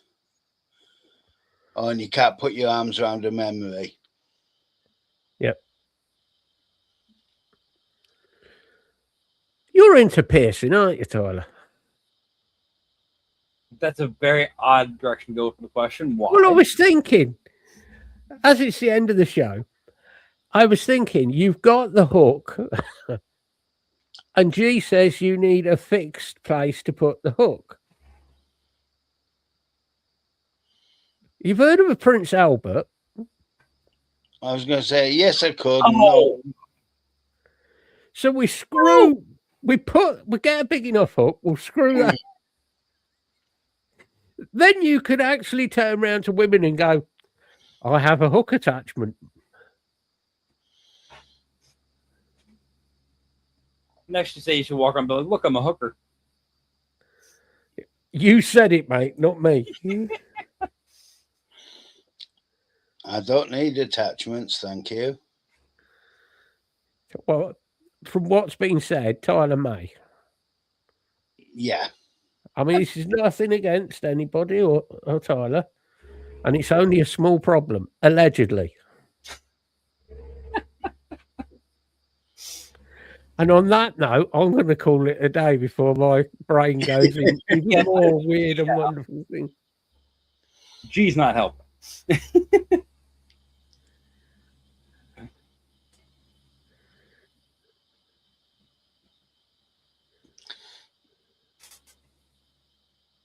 Well, some piercings you definitely can't do live on stream. Although that would be entertaining. I mean, we would probably get done for it, but Yeah. I love Lisa said, even from her perspective, it still made her bitch cringe. well, I've got a cordless drill. It may hurt a little bit. It does hurt. Knowing you'd use like a 3/4 inch bit size. Not spade bit. The worst thing about that piercing, though, is waking up the next morning in a pool of blood. I could use a wood flat bit. Whole saw. Right, look, do your goodbyes before we get completely thrown off the internet. All right. Well, Is that it? I was waiting for the mute button. I was waiting to see the mute just like. No. So if anybody's actually struggling and needs to talk to somebody, call somebody else. These gits are not who you want to have helping you. But seriously, if anybody needs us or a link to Don't call Tyler. Hey, fair enough. But have a good week, everybody. You need us, you know where to find us, you know where the Facebook group's at and everything else. Have another, survivable week, so I can really give you. Bill, say goodbyes, bud. Yeah, cheers, Tyler. It's been a fun evening. I hope Craig's has an enjoyable day at work tomorrow, seeing as it meant he couldn't come on the show part-time. Right and early. Hopefully he'll be back next week. Group's there if you need us. It's there if you don't need us as well. Plus, keep an eye on it because Martin's been posting some good stuff on there. Mostly taking the piss out of it is very personal, basis, but and take care of yourselves, take care of your friends and your loved ones. Over to you, Matt. Yeah.